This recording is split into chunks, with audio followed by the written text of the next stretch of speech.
Some more sounds from the Voyager record. This is Ira Flato at the Jet Propulsion Laboratory, and I'm joined by Carolyn Colin Peterson, who is a member of the Comet Halley Atlas team at the Laboratory for Atmospheric and Space Physics at the University of Colorado at Boulder. Welcome. What is the Comet Halley Atlas team? Well, good morning, Ira, and can I say hi to my friend Jesco and my colleague Jack Horkheimer? Okay. I can't hear you, but anyway, the Comet Halley team, the Comet Halley Atlas is will be a collection of about 700 to 800 of the best observatory and amateur comet photos taken of Comet Halley during the 1985-86 apparition. People still learning things from the Comet Halley? We will be. A lot of the scientists that will be looking at this will be doing the kind of work determining the position of the tail in the solar wind. And so my work is to help determine the exact position of the comet in the picture, how it's oriented north, south, east, west, and what the scale is of the picture, how long a feature is in tens of kilometers or millions of kilometers. So this is not a coffee table book that consumers will go out and Well, we buy. refer to it as a coffee table book, but it really isn't unless your coffee table happens to be in a science office. You also have a lot of experience producing planetarium shows. And Yes, that's right. Yes, and you were saying, and I thought it was very interesting, that planetarium shows now are a lot different and have to be a lot different than they used to be. Why is that? Well, a long time ago, planetariums were solely conceived of to teach astronomy. And there was that perception that it needed to be a very strict educational medium. And now with the advent of television, a lot of movie things from Star Wars, things like that kids are seeing, that our audiences are seeing, they're influenced by that, and the level of sophistication has gone up in that kind of programming, and so therefore I think that planetarium shows have had to go up as well. You just can't show stars on a starry night up in the sky with an arrow pointing to things. Oh, sure you can.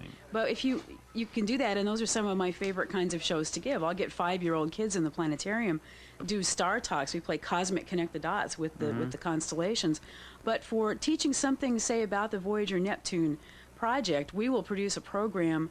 Well, we're producing 2 programs, but the first one we'll produce, our company, which is called Loch Ness Productions, the first one we'll produce will be very much produced with a television kind of ambiance in mind. A slight tease at the beginning, some very well done electronic music, hopefully a celebrity narrator, although I'm not quite sure who we're going to have yet. And it will be something that people who are used to watching television or films can come and listen and watch and learn something and be entertained at the same time. A lot of planetariums have laser shows now. Do you incorporate laser? No, we don't. There isn't really any way to do that. We're solely producing the software, the soundtrack, the tapes, sometimes film, although we're getting away from that. Are people still video. coming to the I love the planetarium. It was such a great place to, I hope they are. At the planetarium I lecture to, a number of people come to the shows. We did a show about Mars last year that drew in sellout crowds for 6 weeks in a 213-seat planetarium. I think Dr. Horkheimer in Miami also draws very good crowds. A number of planetariums in the larger cities do. Well, that's good to hear, because I don't want to think that TV has taken over everything. I don't think it's TV taking over so much as it's some of the influences of television, some of the really slick professional production techniques that television uses that you can't incorporate into the planetarium. Well, thank you very much. We'll look for your show. Oh, thank you. On the Voyager. Carolyn Collins Peterson. Don't forget her Comet Halley Atlas. It's due out sometime next year. If you have a giant coffee table in your science office. Back to you, Sledge. Thanks very much, Ira. And planetariums, of course, are wonderful places to visit in the dark, and then the night stars come up, and you have programs that take you to all these realms. And of course, members here tonight on our panel, Mike Weibacher, Joycetown, and Derek Pitts are with the Franklin Institute Science Museum, which has a planetarium, and Jack Horkheimer, of course, the planetarium in Miami. Thank you, Jack. The Miami Space Transit Planetarium. That's right. Planetariums are a wonderful place to sleep. It's the only place I can get away from phones. No, I sometimes space out. I sometimes spend time at the planetarium, the Morrison Planetarium at the Academy of Sciences in San Francisco. Wonderful place. Which does a lot of fine shows. And we have our own kind of vertical planetarium here tonight, taking a look at Neptune. And we have now a call from the coast, from Los Angeles, to Jim. Good evening. Good morning. Hello. Hello. Hello. I had a couple of questions. Number one, I was told this was answered earlier, but I guess I didn't catch it.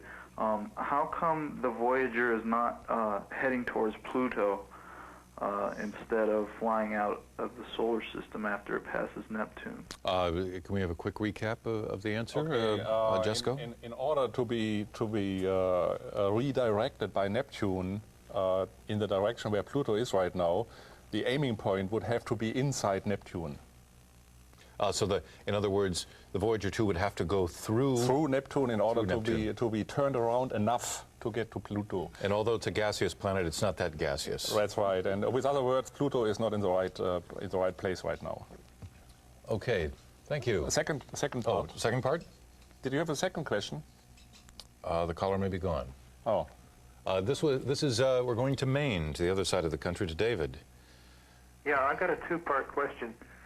First of all, is it known yet whether the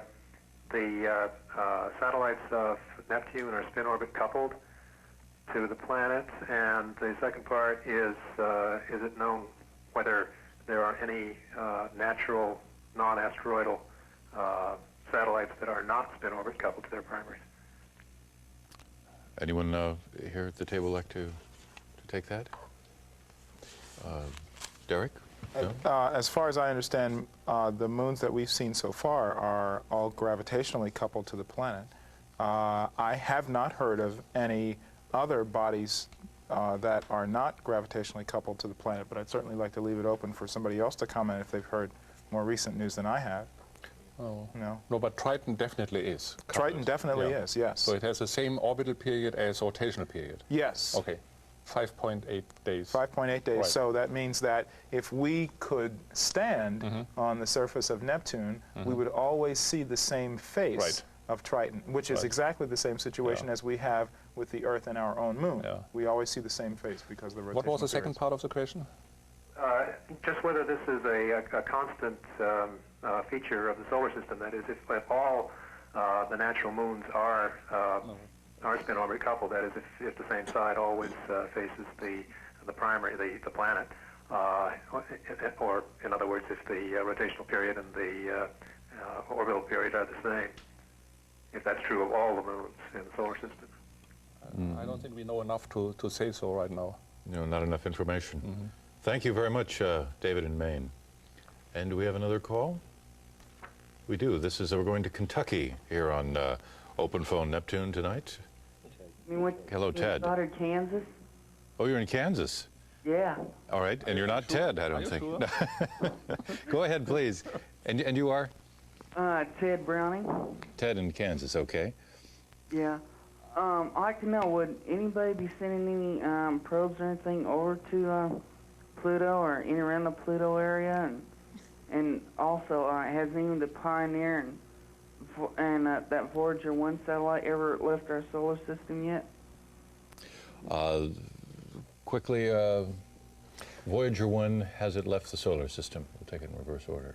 Voyager 1 has taken a turn away from the plane of the planets of the solar system.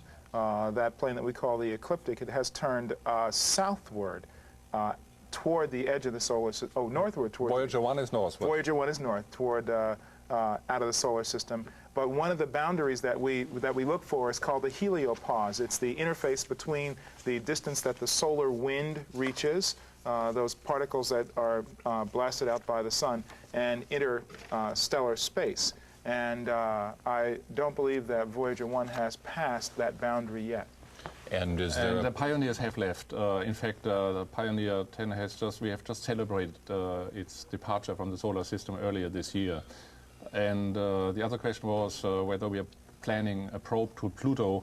Well, right now, NASA's plans do not have one in the early years. We'll probably have one later, maybe in the first or second decade of after 2000. Right now, I think there are more important targets for scientists, and they probably consider a probe only to Pluto a little too expensive.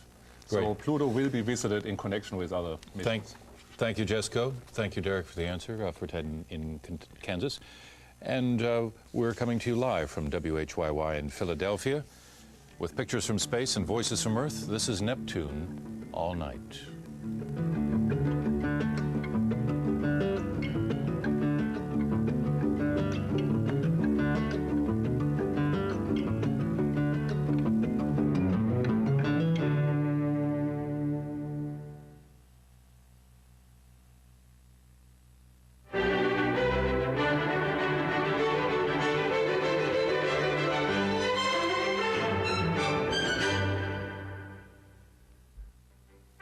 For the next few moments until our next program begins, we are happy to open our toll-free lines to welcome you as a member. Just have your credit card handy, and before our next program begins, your new membership dollars will be put to work on the programs you want from 13. Please call us now, and then enjoy a look at your new fall season with a member's pride in your programs. And now, the president of 13, Dr. Bill Baker. Many of you have recently heard from me by letter. In that letter, I tried to lay out as clearly and as urgently as I could my best case for getting you involved as a member. If you haven't had a chance to read it, I hope you dig it out. If you have read it, I hope you understand the connection between our having you as a member and the content and quality of every program in your 13 schedule.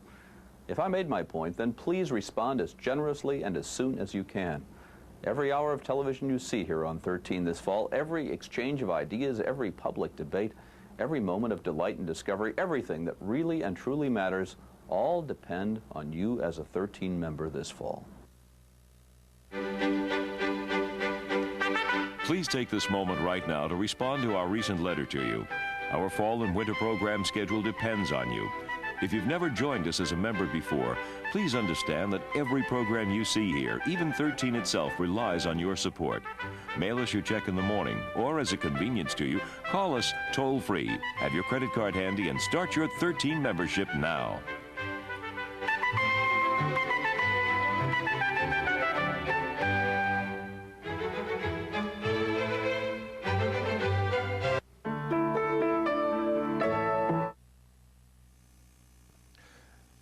Welcome back to Neptune All Night, coming to you here from WHYY in Philadelphia.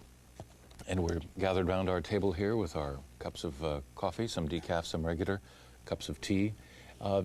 Derek Pitts from the Franklin Institute Science Museum, could you describe to us what we might experience if there was some kind of a fly-through? Say you were in a capsule of some kind approaching Neptune. What might you experience? What's your speculation? If I didn't have wonderful insulation and long underwear, I'd be very cold to start with. Things are extraordinarily cold out at Neptune. But if we could possibly experience what it's like to travel through into the planet, what we would start to feel is the extreme cold, and maybe we can come back and discuss it a little bit more later. We'll warm up, and then we'll warm up and after our JPL Voyager update as Neptune All Night continues. Just last night, we had these frames come back from 2 billion miles away. The spacecraft is now speeding away from that planet at 33,609 miles per hour.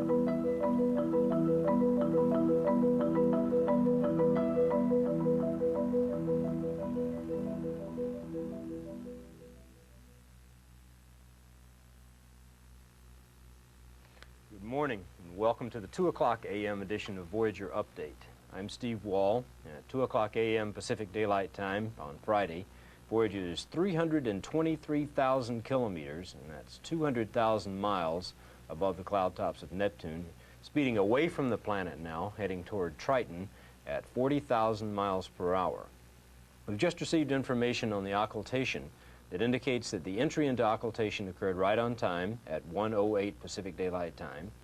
There was a hint of some ring occultations, signal patterns representative of an ionosphere, and strong signatures of methane cloud features in both the X and S band transmissions, the two frequencies that we use to communicate with the Voyager satellite. It appears that the signal received at the Earth is strong enough to permit the desired data reduction. We have some tape that shows this imaging sequence that we're doing of Triton. Before we roll that tape, however, let me tell you that the Triton map sequence should start coming down this morning at 3:40 a.m. Pacific Daylight Time. So for the press, the list that you have is correct. So let's look at that tape now that shows the sequence that we're going to have of Triton. So you see the little squares on the planet now show you that we'll be taking images of the limb and also coming down into the planet itself. Of course, these will be put together into mosaics. And now you see us swinging around our point of view, coming around as we go to the UVS scan across the planet, and then doing a maneuver, and one wide-angle image. So we come away. With me this morning is Dr. Peter Thomas of Cornell University, an associate of the imaging team, and we want to talk with Peter for a few minutes about what we might be seeing on the surface of Triton with these intriguing pictures, so we'll be a little bit more prepared for the sequence that should come down later on. Peter, these are exciting times, right? Yes, we've been seeing the resolution get better and better over the last 4 days. We've had large crowds in the imaging area second-guessing each other from each sequence about 6 hours apart as the resolution gets a little bit better. And of course now we're where the resolution doubles every hour, and the final crunch is on. I guess so. And when we finally get to the best resolution images on Triton, we'll be able to see things that are a few miles across? If everything works properly, it'll be slightly less than 1 kilometer. And that is some of the best imaging done by Voyager anywhere. The best imaging on a satellite by Voyager was at Miranda, which was a few hundred meters. And this will be at least on the order of that, almost as good. All right. Well, we have some of the latest pictures of Triton here for Peter to tell us about. What do you see? Well, in this one taken earlier today, which is a good global view of some of the spots and albedo features, which are what we've really got a hold of so far, and not much in the way of topography. The long-term questions about this satellite have always been in terms of what role the atmosphere is going to do. Can we see it? Well, we now know that we can see the surface. Well, what is the atmosphere and the chemistry involved in methane and nitrogen doing to the surface? And we certainly see that there are local variations in whatever that has gone on with the geology or with the atmospheric influences. We have somewhat toward the north, we've been watching for several days the darker albedo features rotate around some of the smaller dots, which are now getting larger but not well resolved in terms of geologically what the features may be, whether they're simply thin surface deposits of darker material or whether they are in fact real topography or things indicating underlying geology. Okay. Now, let's just to orient us here. The South Pole is right down here, is approximately there near that dark spot. And the equator is along here, right?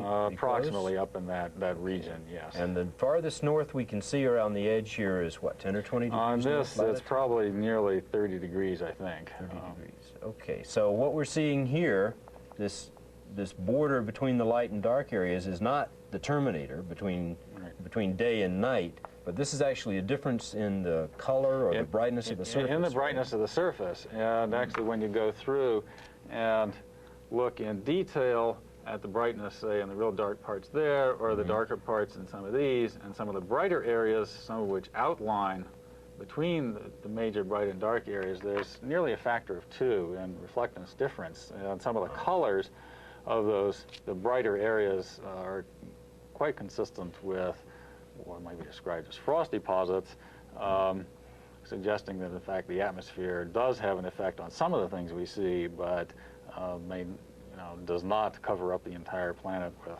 snow or other things that we can, in fact, see a lot of geology and the high-resolution stuff to be seen later.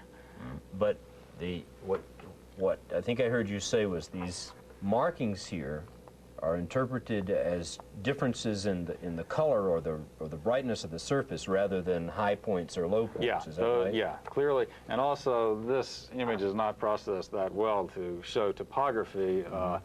The solar phase angle, that is the difference between the orientation, the angle of the solar incident light and the viewing from the spacecraft, is only about 28 degrees in this image, so you're not going to see much in the way of topography. But even so, along the edge, there's been, it's a very smooth planet, at least on multi-kilometer scales. When we get down to 100-meter scales, it's likely to be, or it could be, very much different.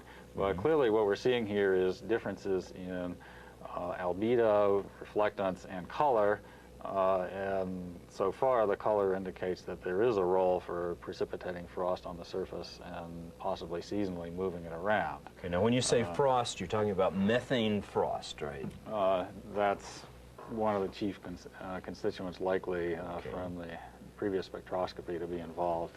Okay, and how can we go, let's see, you're talking about brightness here. Maybe if we look at the color image, we can point out some of what the possibilities are here. Okay, what I see here is we see obviously light and dark, but we also see differences between sort of a pinkish orange and almost to a blue here. Are those real, and what do those mean? Well, the actual rendition here is probably not totally accurate, but in terms of this area, which appears bluish, it is unusual among the objects imaged so far by Voyager and seen on icy satellites in the solar system that actually a spectrum that rises in the blue part is highly unusual, but it can be indicative of very fine frost or ice particles, which can be generated any number of ways, but since there is an indication of at least something of a methane atmosphere here to be determined more precisely later by both ultraviolet and radio, there certainly is the capacity for precipitating some frost, and that is a strong indication that some of that has been going on. Okay, precipitating, you mean direct formation of frost. You're not talking about snow. I could not really comment as to whether it's necessarily snow or frost. That's a common difficulty even in some cases on, say, Martian polar caps, as to whether you're really just precipitating it out right on the ground or raining it out as snow. But clearly the albedo and color of the surface are consistent with some of the things we're expected before we got there with Voyager in terms of likely effects of the thin atmosphere. And the range of colors here and albedos really is rather striking. As we got in closer, the sort of lack of changes in color and brightness with rotation have been somewhat resolved in that they are sort of crudely, not exactly, but crudely latitudinally banded. So as it rotates and you see the whole thing, you're not going to see much of a change. But as we got the high resolution, we've really seen that the thing really is mottled. There are all sorts of wonderful differences here in albedo, which will probably show up as geological differences when we get in with a kilometer resolution in just a few hours. Do you want to guess about what kind of geologic features you're going to see? Well, just on what we've seen in this image and some of the recent ones, we can be reasonably sure that there are not rather large mountains. There may be lots of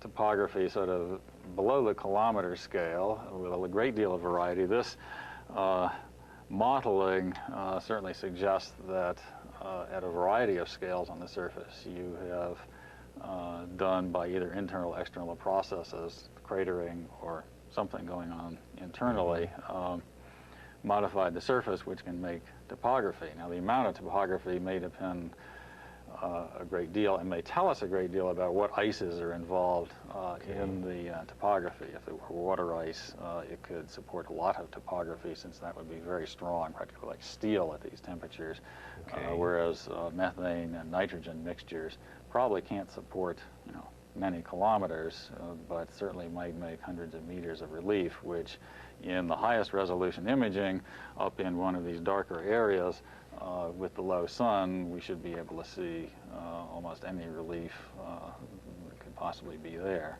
All right. And some of these other pictures, which I think you have hinted some of the things to come. As we get this higher resolution, the things that are really starting to pop up are linear, hints of linear features running in a variety of directions. And these things, which appeared at lower resolution as sort of colored mottles, are now sort of breaking up and indicating that there's even smaller and smaller scales of mottling and features to be seen on the surface. This picture doesn't show it too well, but this bright area here really probably overlies sort of different geological provinces and really may be lots of good, lots of frost covering. It may only be microns thick, which can change the albedo or the brightness, but have absolutely nothing to do with the underlying topography. And we're seeing sort of things which are also sort of bent and intersecting linear patterns here, which are always very strongly indicative of internal tectonic activity. So when you see linear features on the Earth, they're indications of things going on the inside, right? By and large, yes. And you think the same thing may be true here, that you're seeing some expression of something going on deep within the planet? For these, it seems like a good bet. I mean, most of the icy satellites, or almost any other planet that we've looked at, the explanations for such things usually involve the internal activity, usually which is subjecting the crust to some sort of stresses that cover a good part of the globe and hence fracture it or cause faults or other patterns such as these. I'm not claiming this is necessarily a fault, but the patterns here are starting to outline particular areas of highly suggestive of internal activity rather than the sort of random covering by impacts or the more general albedo coverings, say, of frost, which give you a general pattern. These rather specific intersecting things are suggestive of the things we see in 3 hours are going to have lots of an internal component. Well, I know that on some of the Jovian satellites, we saw a lot of not only long linear things, but series of parallel ridges and grooves and those sorts of things. Do you think that there's any comparison to any of the Jovian or Saturnian satellites? Well, it probably will wind up being quite different. Some of these things processed a little bit better suggest that it really is quite different from those. Although you see some linear features and think of a satellite such as Europa, they really don't have quite the same crisscrossing pattern here or the same sets of parallel members that, say, are on Ganymede. So it really does look like it's going to wind up being different from those satellites. I know one of the things that we've talked about or we've heard talked about at the press conferences has been we want to know whether Triton has a unique history, whether it's captured. Anything you see here give you any hints as to what kind of past the satellite has? Well, in terms of the past, the first thing you look for is impact craters, just to see how old it is. And the wiping out of impact craters can mean many things, and one of them might be tidal heating-driven tectonics or resurfacing of it, which would probably have had to, depending on when it was probably captured,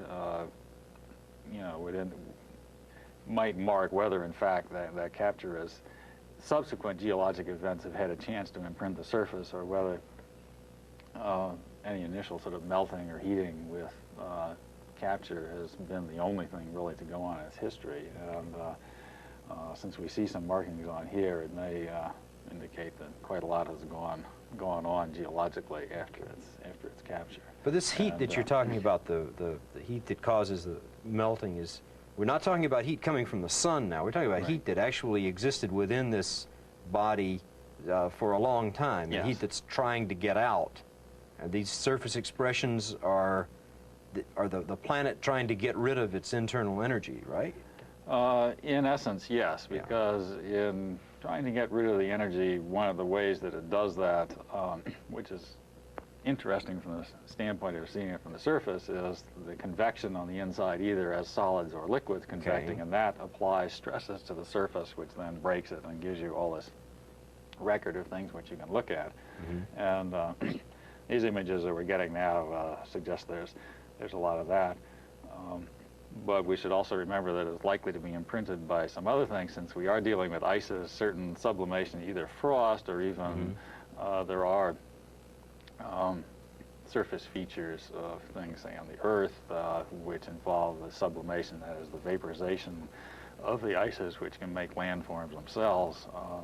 And some of the better processing of these images suggest that we may, in fact,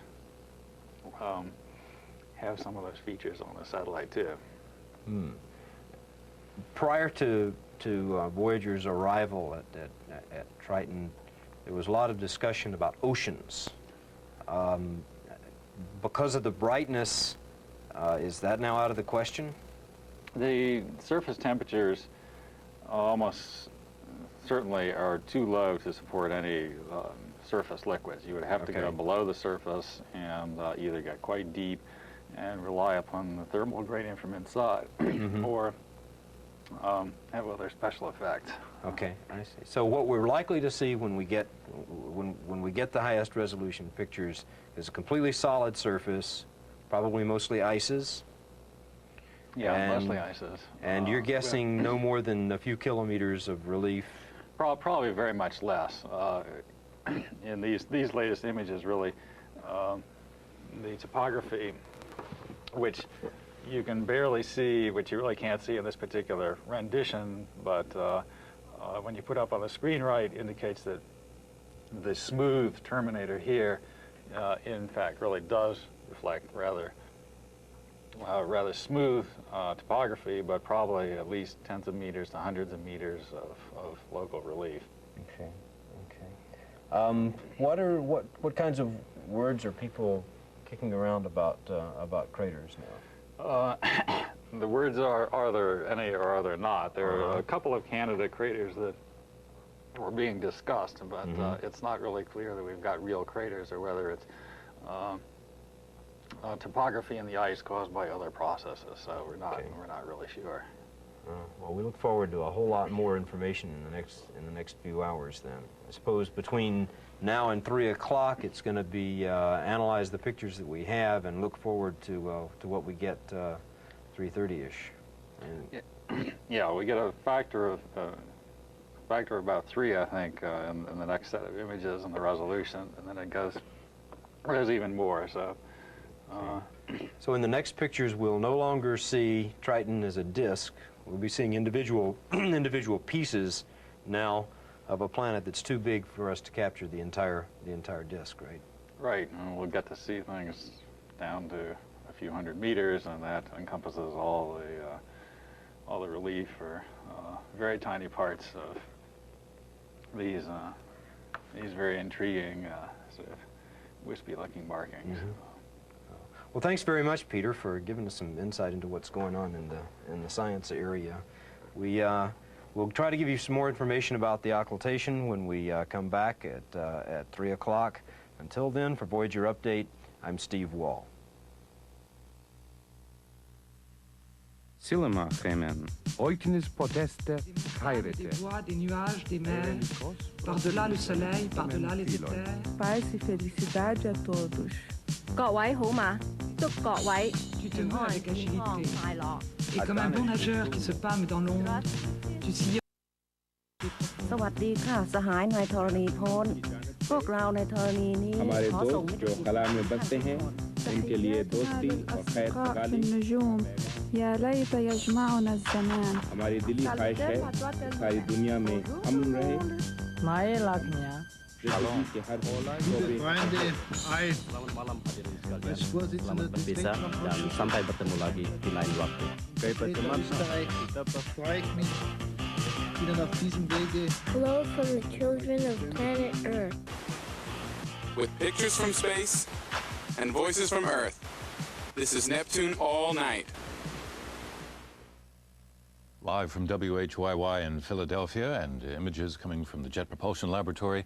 And in fact, in about 20 minutes or so, there'll be signals again received by GPL from the Voyager 2. And we have tonight our panel of experts. Just like to go around the table here and introduce everybody who's keeping us all company at this hour of the morning. Jessica von Puttkamer from NASA, the Strategic Planner, Office of Space Flight, to my left, and then around Judy Moffett, science fiction writer, Jack Horkheimer, the star hustler and director of the Miami Space Transit Planetarium, and then 3 participants here tonight from the Franklin Institute Science Museum in Philadelphia, Derek Pitts, Mike Wellbacher, and Joyce Town. You know, the amazing thing about the Voyager is how long it has endured. And Joyce Town, what has gone wrong with the Voyager that's somehow been managed to be compensated for in its design? Well, there have been problems in the past. As we mentioned, the Voyager was launched some 12 years ago, and just tonight we've gotten through a critical point in this mission, which was getting through the equatorial plane of Neptune and getting past the occultation that you may have been hearing about. But in the past, Voyager has had a number of problems, and some of the people who work with it have had to have been pretty creative to get around them. What we find is that there's a lot of redundancy in the components on the Voyager craft. There are 6 computers on board. They're reprogrammable. 3 of them are backups. And quite a bit of reprogramming was done with these computers to get the Voyager to better process information and more precisely send it back to Earth. Also, back in 1978, there was some malfunctioning of the radio receiver, and they had to go to a backup receiver in that system, and we're still using that backup receiver now. In 1981, Voyager had a little bit of a problem again with another instrument, and that was the scan platform where the cameras are located. The platform became jammed when it wasn't receiving enough lubrication, but after a while and some nudging about, it seemed to work all right again, and now that's working fine as long as it's only operated at lower speeds. Are there any difficulties aboard the Voyager 2 that we know of at this moment? Otherwise, it seems to be working Not that I know of. very smoothly. No serious problems. No serious Overall problems. conditions good. Good. Just before the break, Derek Pitts was slipping into his long underwear to describe an exploration through the gaseous clouds of Neptune. Could you continue on with the voyage? I think that actually was a result of the air conditioning here in the studio. Things were getting pretty chilly. I was mentioning that it would be interesting for us to take a little cruise through Neptune so we could see what it's like taking sort of a cross-sectional cruise through. As we come through the upper cloud tops of Neptune, first we come through an upper layer of clouds of frozen gases, and as we pass through that, we come into an open area that's sort of devoid of material, and then we pass down further into the next layer of material underneath that. The upper layer of gases does cast shadows down on the lower layer, so there's sort of like an intermediate area between these 2 layers of material. So it's sort of a free-flying area, if you will, for us to travel around in our spacecraft. And then we start to head on toward down the center of this mass of frozen material. It's estimated that Neptune is about 30,000 miles in diameter, which is a pretty good size. The Earth is only 8,000 miles in diameter, so we're talking about something that's about 4 times the size of the Earth, roughly. And as we start to move in toward the center, not only do the temperatures increase on our way, temperatures start to decrease on our way through. Well, actually, we get a number of things happening on our way through. We have some temperature change, but mostly we have material change where the gases start to get much more slurry-like, very much like a water ice, slushy situation of the methane and ammonia gases that are in the atmosphere. As we travel through, we probably don't come across a solid sphere as we have here in the Earth, but things again are getting much denser and still very cold, and still cold, dense water ice, sort of a central portion. And as we can manage to slog our way through, pushing through with our snow shovels and things like that, we start to come out the other side of the planet. And of course, the density starts to drop off as we move higher and higher into the atmosphere out the other side. Derek Pitts and his very quick tour to the center of Neptune. Very quick. The center of the planet Neptune. The underwear isn't thick enough to get us spend much time. Are there any seasons on Neptune, like are there winter and seasons summer? on Neptune? I think there are seasons, but they're the changeovers are very, very brief, and the changes in temperature are not very great. The Neptune axis is inclined very much. Yes, it is. It's tilted 89 degrees away from the vertical, so it's almost as if one of the poles is pointed. No, I think that was Uranus. Oh, okay. So I think it's about more like 29 degrees. More like 29 degrees, okay. And the Earth is 23.5. Right, so that's much closer to the Earth. So it's got to have seasons.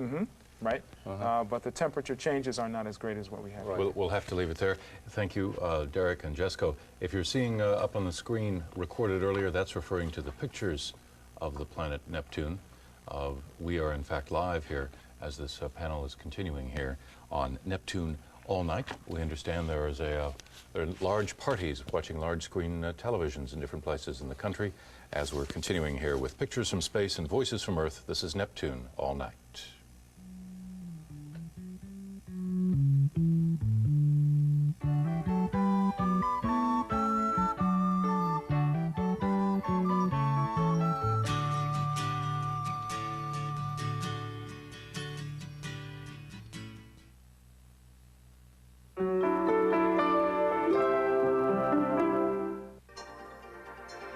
Dear viewers, having a wonderful time at 13 this summer. Wish you were here. When you see what this place has to offer, you'll wish you were here too. As 13's president, it was my decision to cancel our traditional August pledge drive, even though we need every new member we can reach. Why take this kind of chance with our budget? Because I'd like 13's fundraising to be as efficient and as effective as possible. So I have a reasonable request for you. Spend one primetime station break with 13. Listen to what we have to say and watch what's ahead. And help 13 make more of the programs you want to see by becoming a member. We have faith in you. The incomparable sound of Luciano Pavarotti and the majestic beauty that is Naples. It's a magical musical tour of the city of love songs when Pavarotti returns to Naples on great performances. Friday night at 9. To keep what matters in sight, keep your eye on the numbers.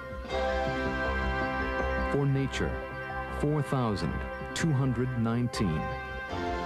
For the NewsHour, 7,126.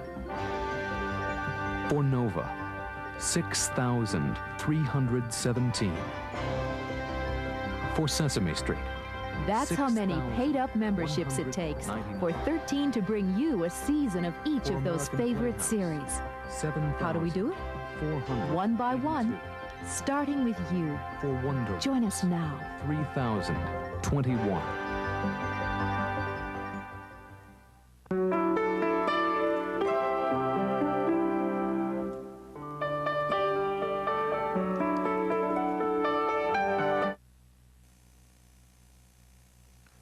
Watching Neptune All Night from WHYY in Philadelphia and images of Neptune via the Jet Propulsion Laboratory in Pasadena.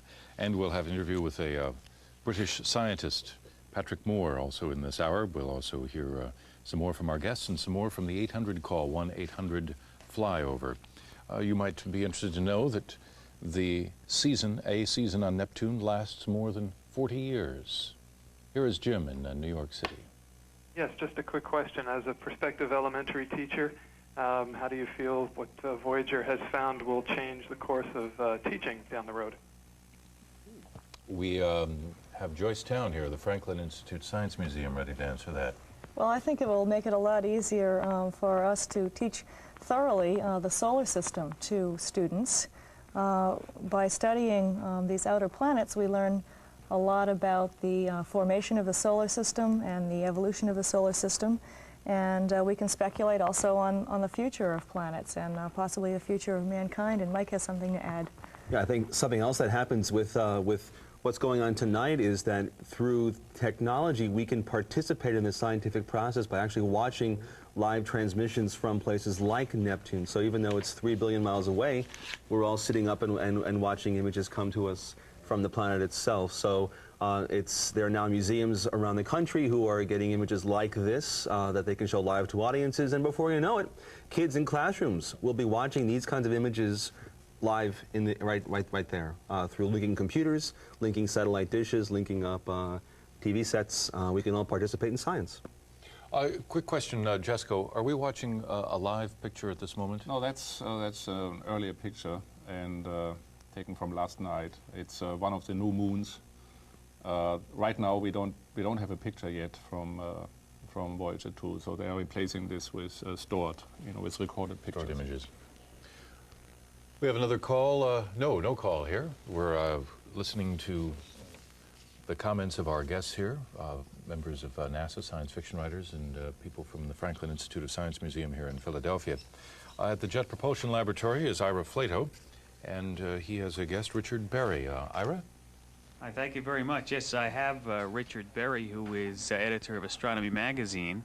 Thank you, Richard, for joining us. We were just discussing how this is sort of an unfortunate anniversary for Voyager. It was, what, 1986, the last time everybody got together and watched the Voyager. In January it was. January, when it visited Uranus. And right, it was 2 days after the encounter, 2 days after this, and the press were just beginning to settle back and put their feet up a little bit, and they'd gotten the stories off.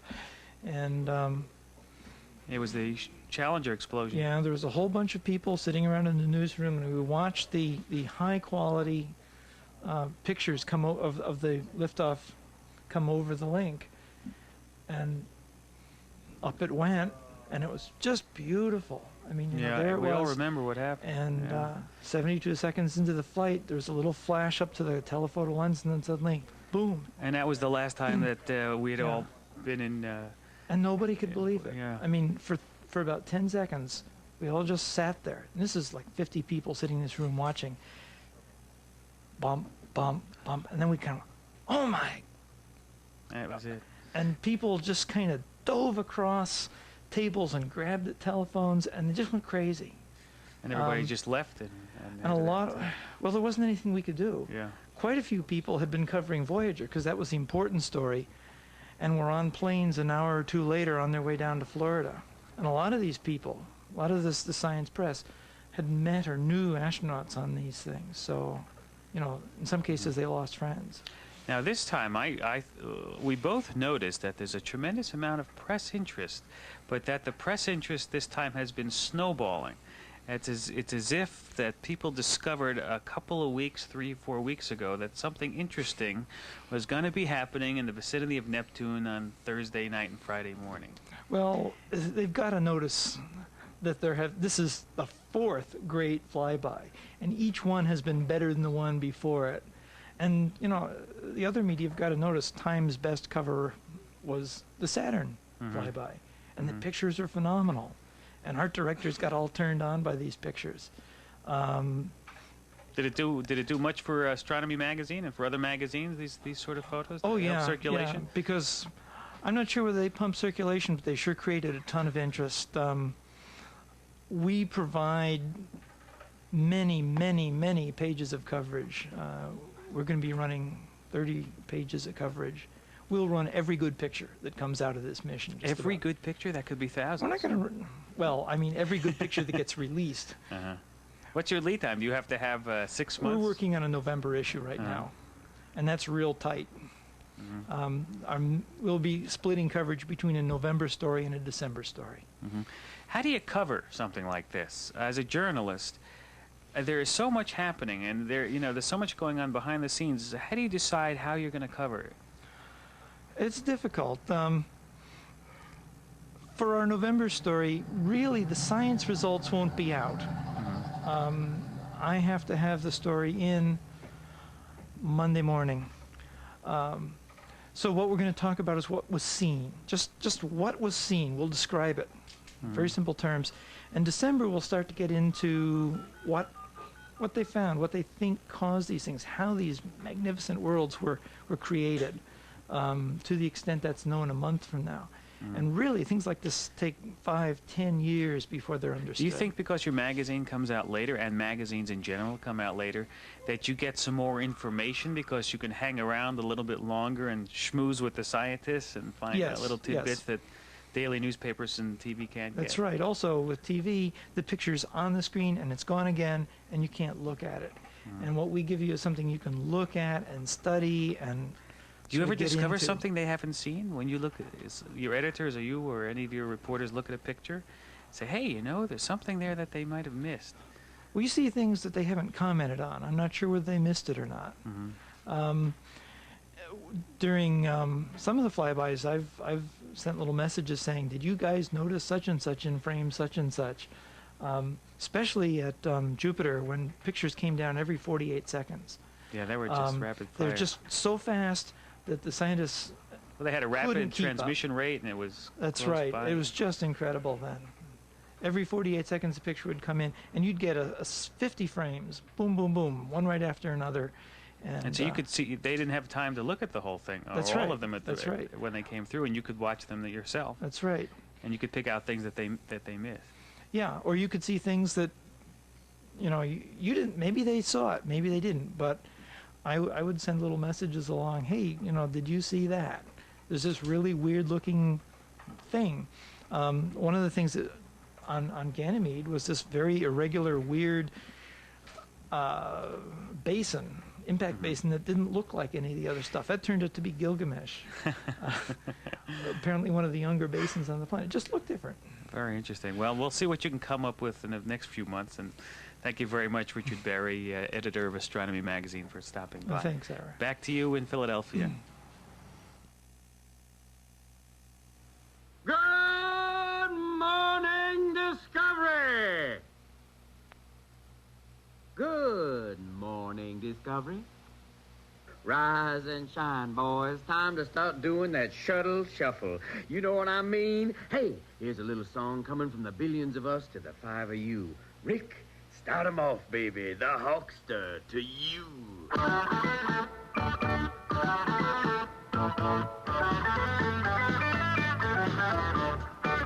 On orbit is the place to be.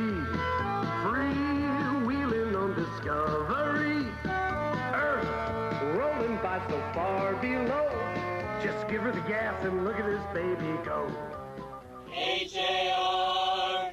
Are you awake yet? B-E-Y. Why? Because it's time to eat breakfast from a toothpaste tube. M-U-double-D.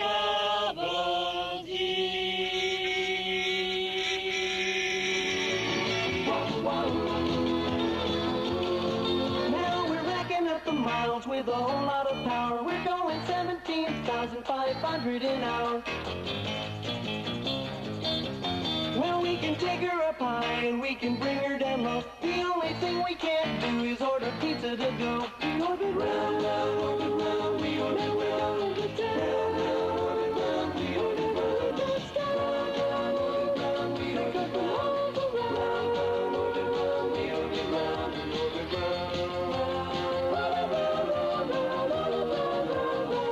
round, round, orbit round, we orbit round, round, round, orbit round, we orbit round, orbit round, round, orbit round, we orbit round, orbit round, round, round.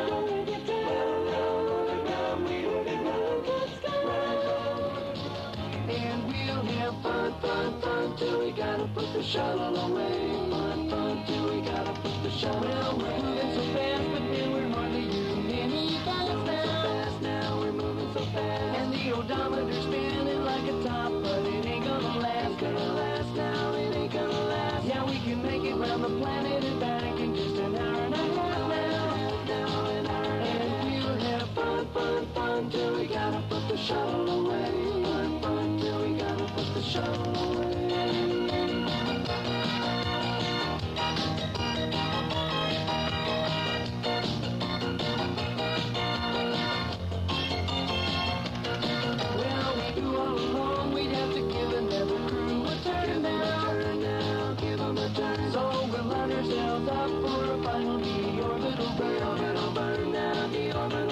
And though we've been here before, you know someday we're all gonna return now. We're gonna and we'll have fun, fun, fun till we gotta put the shuttle away. Fun, fun till we gotta put the shuttle away.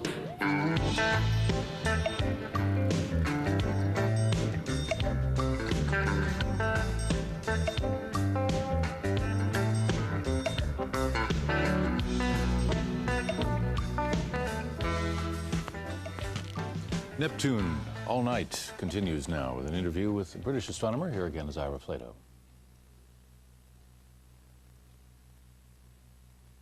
Patrick Moore, a gentleman guest from across the ocean, who has been described to us as the British version of Carl Sagan.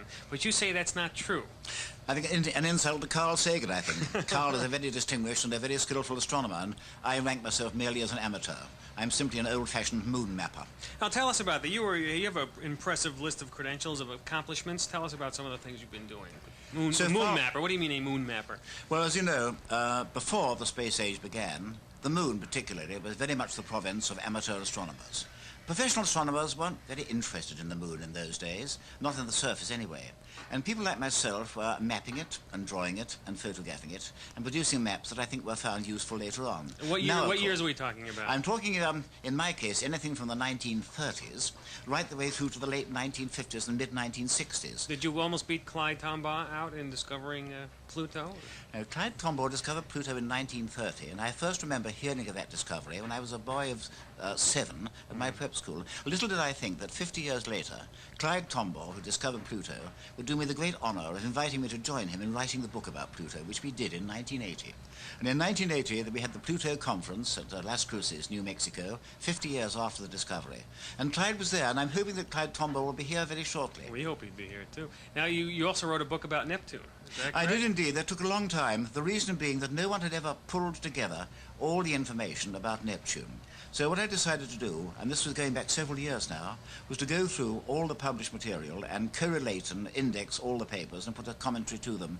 Also, there was the fascinating story of the discovery of Neptune, which in a way was a chapter of accidents.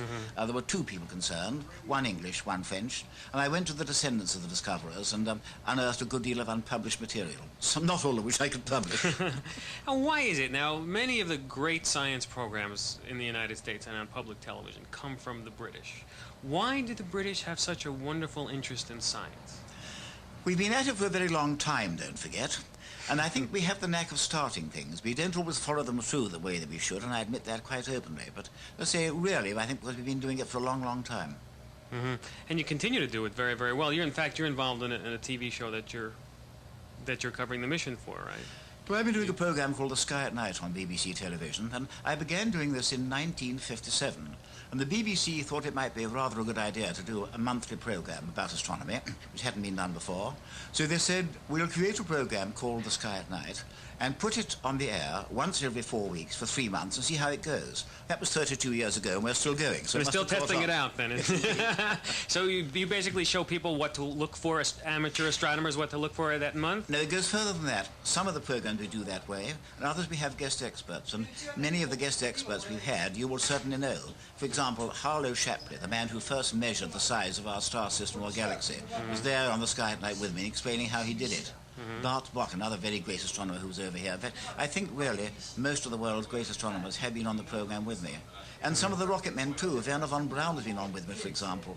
You have been an observer of the space race, so to speak, for many, many years. You haven't drawn any conclusions about international competition and international cooperation? I hate the term international competition because, in my view, if we're ever going to get very far into space, if we're ever going to send men to Mars and establish colonies on the moon, then it's got to be done, not nationally, but internationally. And unless we can learn to live together and do that, then we won't get very far, and frankly, we won't deserve to. And I'm glad to say there are encouraging signs of this now.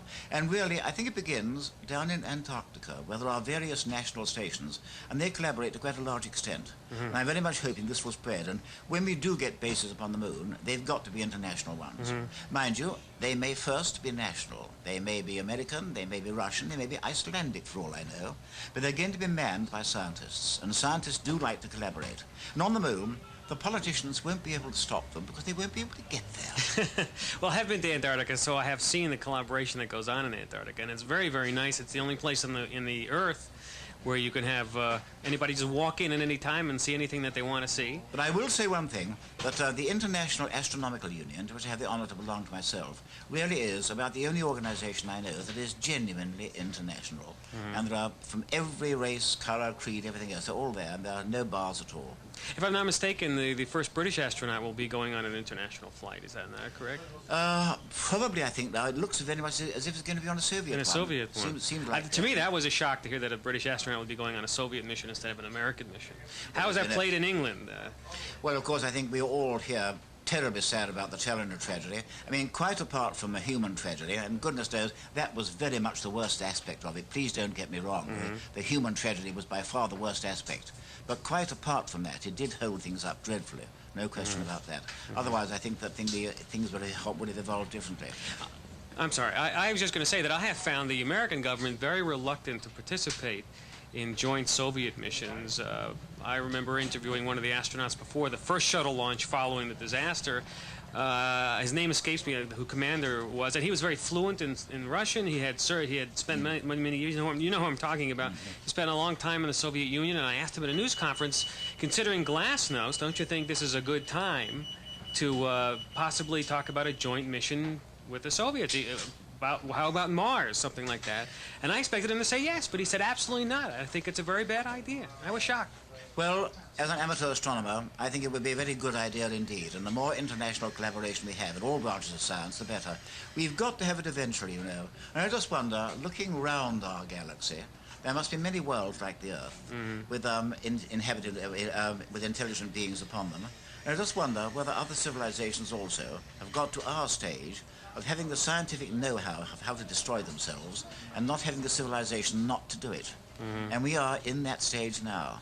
I firmly believe if we get through the next couple of 100 years without having any more major wars, then probably we will have learnt enough not to do it. But I think we're going through a crisis period now. And, of course, the Moon and Mars are of equal interest to us all. I say there are no iron curtains or bamboo curtains in space. Well, from a practical standpoint, it's so expensive for any one nation to create a mission to any of the other planets now. They would seem to be more economical to do joint missions. Expensive, perfectly true, until you compare it with national budgets. I mean, I wonder what the space bill compared with the armaments bill is, for example. Or over here, even we could certainly go into that. Even the chewing gum bill. You see, it may sound a great deal when you equate it in terms of actual cash. Right. But when you equate it with national expenditure and national budget, and money that's spent on other things, it doesn't come to very much. And think also of the benefits. And there are so many people who say even today, what's the use of space research? And they totally forget that every branch of knowledge is now linked to every other branch of knowledge. And in learning more about Neptune, we're learning more about ourselves, about the Earth, about biology, about physics, mathematics, medicine. It's all there. Well, thank you very much. I couldn't find a better way to end this interview. I want to thank Patrick Moore for taking time and being our guest. Thank you very much. Nice to be here. And the interview, I think, raises some interesting points. Dee Moffat, our science fiction writer, just before we get to some calls, what is the impulse behind the search for extraterrestrial intelligence, the SETI program on a more formal basis? I think there's something about aliens that fascinates everybody, maybe for a variety of reasons. Partly that the exotic is fascinating always, and partly that traditionally aliens in science fiction have been a focus for xenophobic feelings, hostilities that could be externalized, so that in War of the Worlds you can imagine that the creatures from Mars are coming to attack us and do away with us.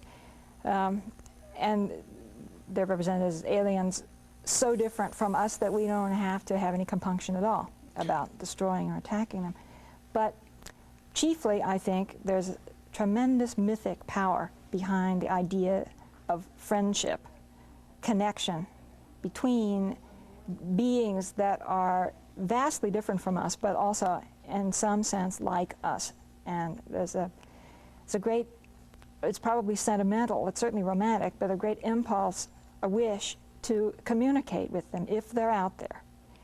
The first contact is one of the great science fiction themes of all time. What preparation do Earthlings need for this first contact? I mean, there are receiving dishes set up to hear some signal from another set of beings. You know, are we prepared? Well, the preparation we mostly need is philosophical, and I don't know that we are. In a material way, what we have is the Very Large Array in the desert of New Mexico, which is listening all the time for signals from outer space in case somebody is out there trying to communicate with us. There is a man called Hans Freudenthal who invented a language. The language is called Linkos, and it's an entire language which is expressed in binary numbers, which is theoretically supposed to be capable of communicating with any intelligent beings who have developed higher mathematics so that they could understand the signal. And that's, we are not sending it, but the language exists and is ready in case money is raised and machinery is built. Well, I know that anyone who has seen the film The Day the Earth Stood Still and what happened to Gort and to Michael Rennie's character know that in many ways Earth may not be ready to welcome even benign visitors. Unless, yeah, but Michael? One of the interesting things about science fiction, both literature and film, is aliens tend to look very much humanoid. And I think what happens if we ever discover alien life or it discovers us, it's not going to be humanoid at all. And that's certainly going to challenge a lot of our concepts like God, for example. If we are created in God's image and these are aliens and are intelligent and look nothing like us, then what does God look like? So you get into good stuff with that. A quick comment before we go to the phone, Jack? Well, I just have always thought it rather unique that most of the literature in science fiction treats most aliens in fantasy as being benign or friendly. And if you look at our planet and you see the species, you see the rule of life on this planet from the lowest to the highest. It's one species eats another species. I mean, intelligent life supposedly is what separates us from the other animals, and we supposedly are friendly. History doesn't indicate that at all. And if we look at all species, it's dog eat dog, amoeba eat well, not eat amoebas, don't eat amoebas, but it's basically everyone happens to be part of somebody else's food chain. Right. And perhaps we are. But I would bet the part of somebody's biochemistry food of chain. aliens is such that we couldn't nourish, we couldn't sustain an alien. Let's go to Wayne in Florida. Hello? Hello, Wayne. Yeah. Hello? Yes, you're with Neptune All Night. Okay. Comment on the caller earlier about sinking the satellites. One moon of Saturn, a 4-out one named Hyperion, is just tumbling. It doesn't appear to be having any one side constantly facing Saturn the way, as far as I know, all the other moons do. Also, my wife Mary has a follow-up on what's happening as Voyager goes out beyond Neptune. Hello, Mary. Hello? Hello, Mary. I don't really have a follow-up. I had a couple of questions, quick ones. One thing that I wanted to know, as Voyager exits the solar system, will it be sending back enough information to determine if there is indeed a Planet X?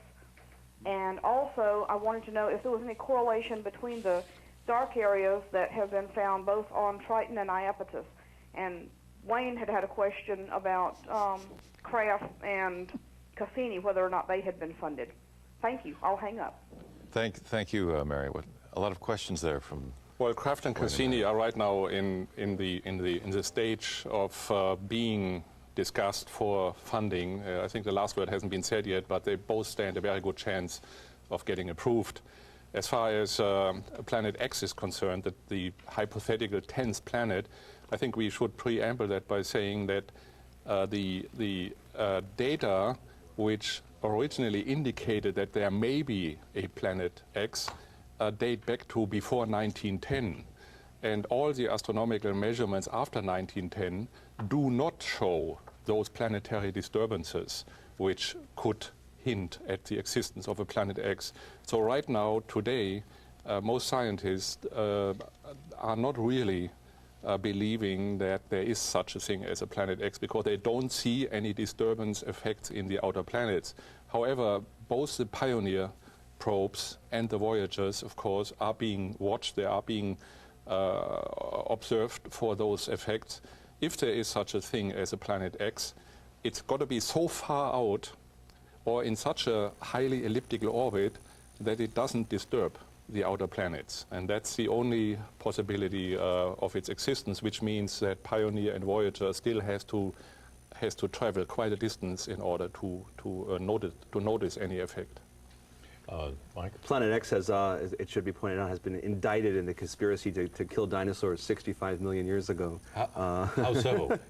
Oh, it's something about shaking up belts of comets and sending comets loose into the solar system. And causing massive impacts in perhaps in cycles of 26 million years. Yeah, but its period around the sun is in the order of 1,000 years, if it does exist. So paleontologists have an interest in finding Planet X. And we'll be back with our panel in the next hour as we continue with Neptune All Night here live from WHYY in Philadelphia and with images from the Jet Propulsion Laboratory in Pasadena. Jesco, Judy, Jack, Derek, Mike, Joyce, and myself, Sedge, will be back as we go in just a moment to the Jet Propulsion Laboratory in Pasadena for their 3 o'clock Pacific Daylight Time update, 6 o'clock here on the East Coast as the sun is coming up here on the East Coast. So with pictures from space and voices from Earth, a reminder that this is Neptune All Night.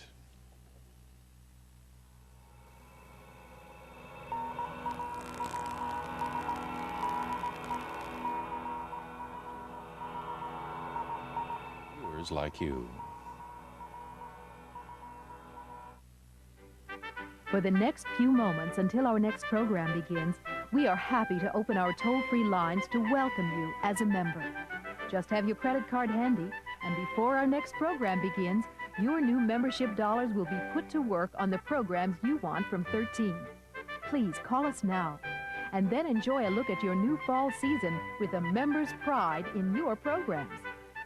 And now, the president of 13, Dr. Bill Baker. Weeks ago, I promised that for the third straight year in a row, no programs would be interrupted for fundraising this August. In spite of the obvious financial risks we're taking, gone, at least for now, are the ringing phones, the massed ranks of volunteers, and the parade of premiums. About the only vestige of the old way of doing things is the phone number up on the screen right now. I've asked my staff to leave it there for a while. When you're ready to use it, you and I can start a two-way conversation that I promise is going to change the world in which you and I live for the better. So I urge you to call us right now and start that dialogue with us at 13. Become a part of our new fall season of programs, which nearly 18 million people in this tri-state area are counting on you and 13 to deliver. During the special membership week, we hope our letter to you has convinced you to join us as a member. Your membership dollars support the programs you see on 13, so send us your check right away. Better yet, call the number on your screen and join right now.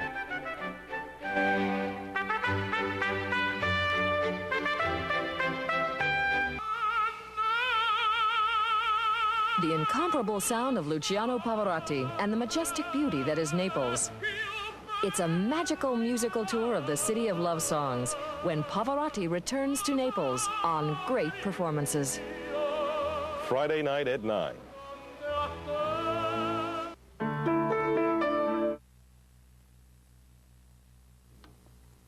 Neptune All Night, continuing here on WHYY Philadelphia and public broadcasting stations throughout the country, as we've been here since midnight East Coast time, 9 p.m. East Coast time, bringing you significant events as the Voyager 2 has reached its nearest point to Neptune and is now moving on, and in about 40 minutes we'll be receiving photographs from Triton, seeing this planet and its moons for the first time and understanding it in this close proximity. So we'll have the report from the Jet Propulsion Laboratory and further discussion from the panel here, and we'll be taking calls from across the country too at the 800 number 1-800-FLY-OVER. Derek Pitts, as an observer, as an astronomer at the Franklin Institute Science Museum, you know, what is the thrilling impetus for you to be up late at night and watching these pictures come in? Well, Sedge, for me, the true excitement is being able to watch these things live, to be able to discover along with the scientists as they see these, as is true for many other people. So let's look and enjoy. And we'll take a look at what the JPL has for us now. Command Center for the Deep Space Mission, which in the past few days has carried the eyes of man farther than they've ever been. And the science is pushed in amazing. Just last night, we had these frames come back from 2 billion miles away. The spacecraft is now speeding away from that planet at 33,609 miles per hour.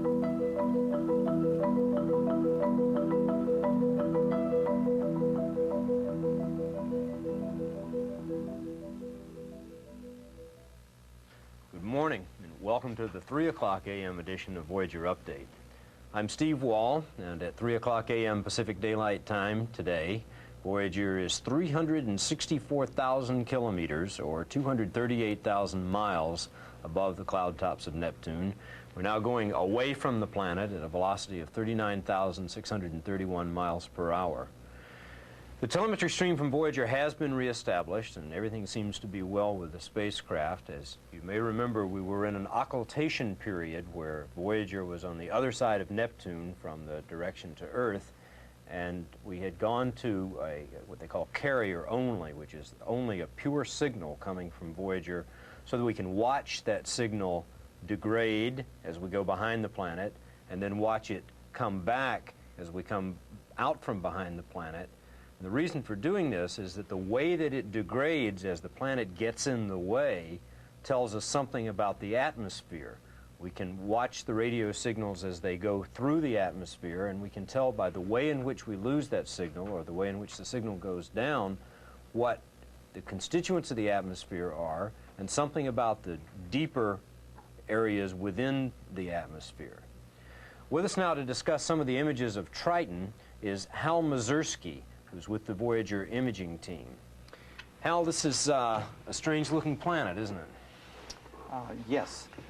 Luckily, each time we've flown by a new planet with its satellite systems, we've been enormously surprised because each of the groups are different, and within the groups there are differences. It's like having a family with a lot of cousins, and the cousins are similar but distinct.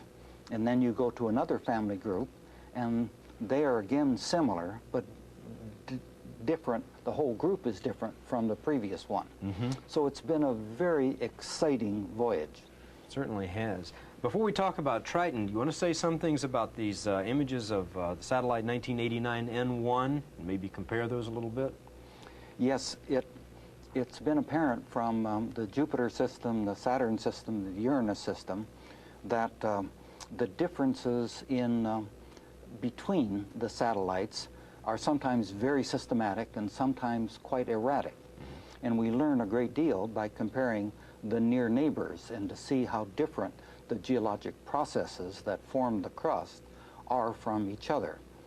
So we were very interested in looking at N1, a newly discovered satellite, and you can see from these pictures that it's a very irregular body and lots of pockmarks on it. Those are, we think, impact craters, and it looks like the heavily impact cratered satellites of some of the earlier satellites that we've seen, like Mimas and Rhea, that were sort of shoulder-to-shoulder impact craters. This is a large body to be so irregular, isn't it? Yes, we think it's almost at the limit of size, because above a certain size, then it collapses into a spherical shape. That's the least potential energy. And smaller than that, they can be quite irregular. If a impacting object comes in and breaks off a corner, then it doesn't sort of round itself out. It just stays irregular. And this one is one of the very irregular family. What does that tell you about the inside? Well, it gives you the rigidity. If and from that, and from instruments like the ultraviolet and infrared, you can get a chemical composition of the surface material. And then from the irregularity in the shape, it tells you something about what the internal structure is. So this is a cratered object. That must mean it's pretty old. Yes. Very ancient and very heavily cratered, like the uplands of the moon and like Mercury, and like the outer planet satellites that have not had dynamic internal activity. Because when you see a smooth surface, you know that it had to be resurfaced. That is, material has molten and come up and flooded the surface, covering over the ancient record of the heavily impacted craters. Do you see anything besides craters on the surface? I don't see anything on this one. But happily, when we look at Nereid and Triton, we'll see a more complex geologic history.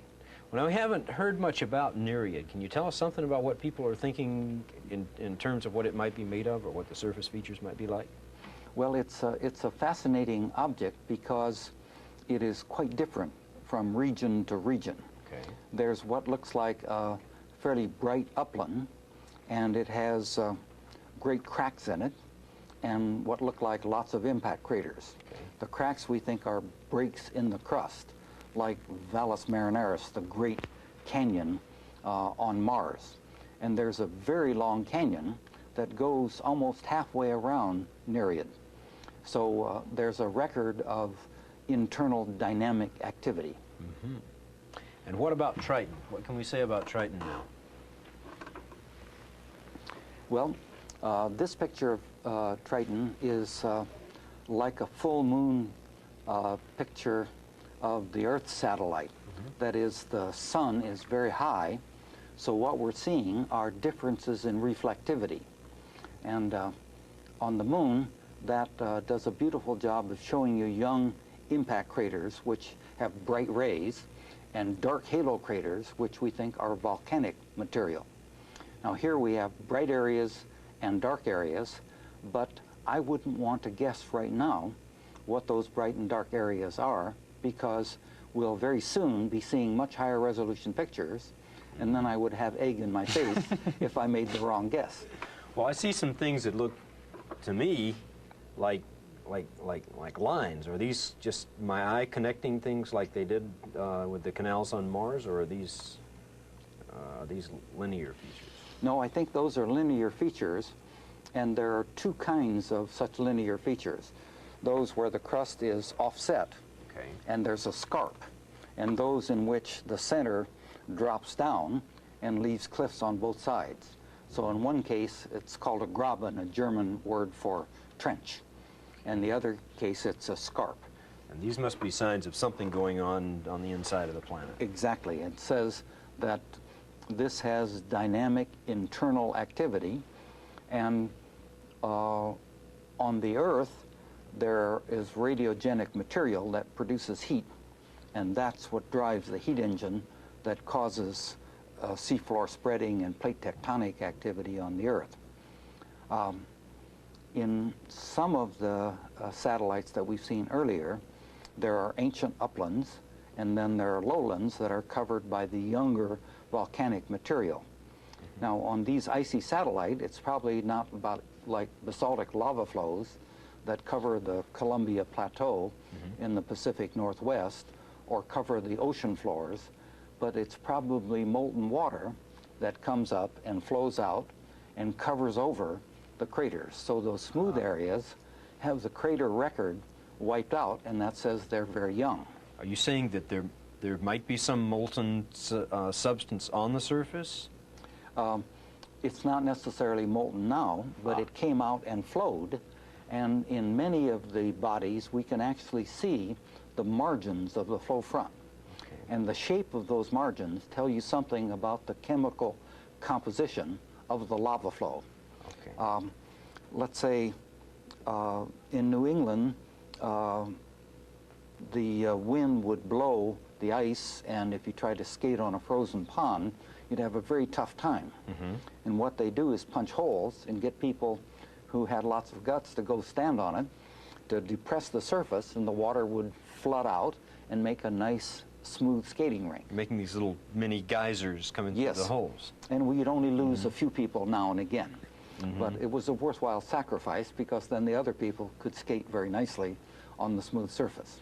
We think that that's the kind of thing that's happened on some of the icy satellites, and they didn't have to get very warm to have a thin film of water cover over the craters and giving very smooth areas and very rough, heavily cratered areas. But on Triton, of course, we're talking about liquid methane rather than liquid water. Yes.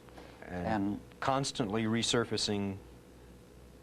No, I would guess it would be episodic. Okay. We think that some internal activity would take place, make a crack, and some of the material would flow out onto the surface. Mm-hmm. And by counting craters, you can say this surface happened 3 billion years ago if you compare them with the dated surfaces on the Earth and the samples we've brought back from the Moon. So by counting craters and comparing them with the Earth record and the lunar record, we can actually put what are called absolute ages. They're a long way from absolute, but at least you can put them in relative order. Many craters means it's old, a few craters means that it's young. Do you think that this is an old surface? Do you think this is a very young surface? Well, it's a bright and dark surface.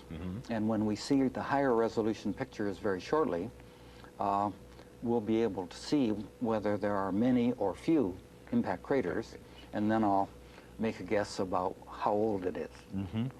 The division between the bright surface and the dark surface seems to happen somewhere around the equator of Triton. We've heard in some of the press conferences that Triton has this periodic change in where the subsolar point is.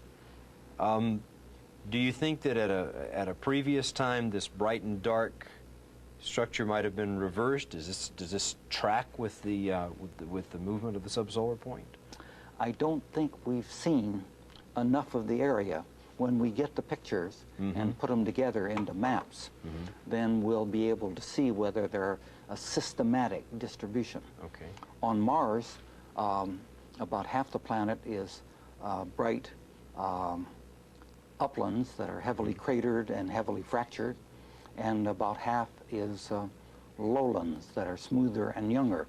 And the same thing seems to be true on the Earth's moon. And in many of the bodies we've seen, there are ancient areas and younger, smoother areas. Do you have a favorite comparison for any of the Jovian and Saturnian moons to Triton? Well, I've heard guesses on, say, that looks just like this one or just like that one. And I don't think I've seen enough yet to make a valid comparison.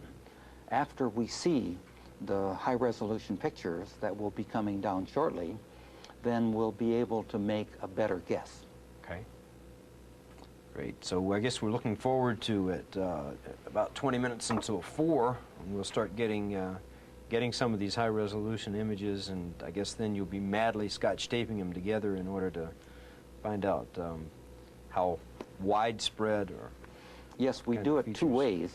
The very crudest and quickest thing is to just stick the pictures down. Right. But then we can make computer mosaics and fit them very nicely and reproject them so they have a proper geometry. The pictures of Miranda, for example, we flew by so rapidly and the camera angles changed so quickly that it was really a difficult exercise putting those pictures together because the geometry changed so radically from one picture to the next.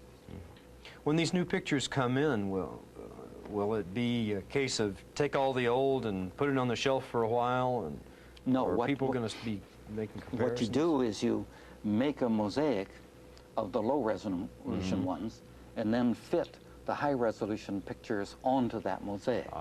And so you see sort of the low resolution whole planet and then the high resolution strips. But the two of them together allow a much better interpretation. How much of the surface of Triton will we have high-resolution pictures of? Large percentage? It's a respectable percentage. Okay.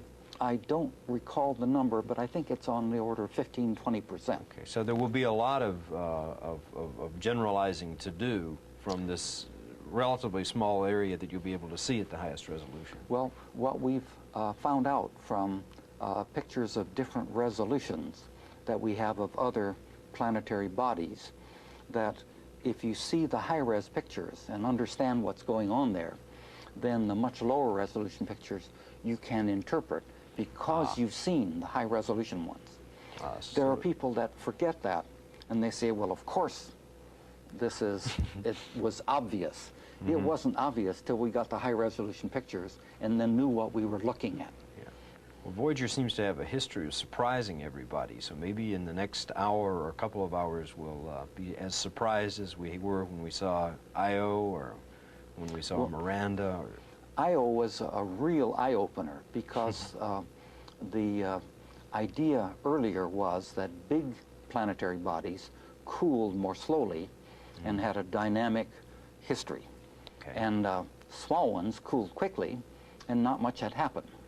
And we used the moon, saying, well, it cooled relatively quickly, so it didn't have that complex a history.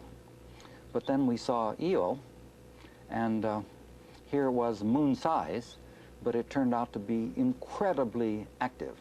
And it says it's not just the geologic material, it depends on where the body is in the system and the influence on it of its neighbors. So these really are families, and the families interact very strongly. Just like there's sibling rivalry, there are strong interactions between the planetary bodies. And even more striking is the variation in the rings, because there's a very strong interaction in the rings and with the adjacent satellites. So the dynamicists will have fun for years trying to explain the ring systems and the satellite systems and their effects on each other. Have you heard any new information from the ring group? Have they come up with anything new that you can share with us on the rings? No, they're struggling very hard with the problems, and they were meeting earlier this evening and tossing out ideas, and then everybody jumps up and down on the person that came up with that idea. And hopefully, if any of them survive, they'll reach a consensus in the next few days. Up in the Voyager imaging team area, what's the scene like up there now? Is it a series of meetings going on to try to arrive at consensuses? Well, it's very, how shall I say, chaotic. There are many different things going on. And some people are watching the data as it comes down. Some of them are working on pictures that came down a few hours ago that have had much more sophisticated image processing done. And some of them are looking at stuff that's been down for several days, where you've made color composites and much more sophisticated image processing. So there are a bunch of parallel streams, and there's an atmosphere group, a rings group, and a satellite group, and they tend to cluster around each other. And there are some, how shall I say, lively debates that go on continually. I guess that's the nature of the beast when there's so many new pieces of data coming in. Well, each time you see things at higher resolution, it radically changes your idea. Sure. If you see a bright or a dark streak, somebody will say, it's a wind streak. It's a fumarole, that is with material spewing out from underneath the surface and blowing downwind. And some people say those are hills, and all the shadows are pointing in the same direction. I prefer saying they're dark streaks and not call them wind streaks, because pretty soon you begin believing that yourself, and you forgot that you just made up that idea an hour before. You want to make sure you don't prejudice yourself, right? It's the philosophic way of approaching it is so-called multiple working hypotheses, rather than single working prejudice. And it's very easy to hypnotize yourself. You know, it becomes your child. So you have to defend it, even though you have to distort the later data incredibly to make it fit your earlier conception. Right, which is the wrong way. And that's the wrong way to do things. Don't dig a pit. It's too easy to fall into it. Understand. Well, thanks a lot, Hal, for sharing with us some of the things that are going on up there. We should be expecting new data now at about 40 minutes past the hour. So we'll have some new pictures and new information to try to absorb and put into this complex system of now 6 satellites and the body of Neptune, of course, which we'll be hearing more about from later on. We want to close this issue, this version of the Voyager update, with some images of the spaceflight operations facility. We also want to remind you that our next update will be at 4 o'clock a.m. Pacific Daylight Time. So until then, for Voyager Update, I'm Steve Wall.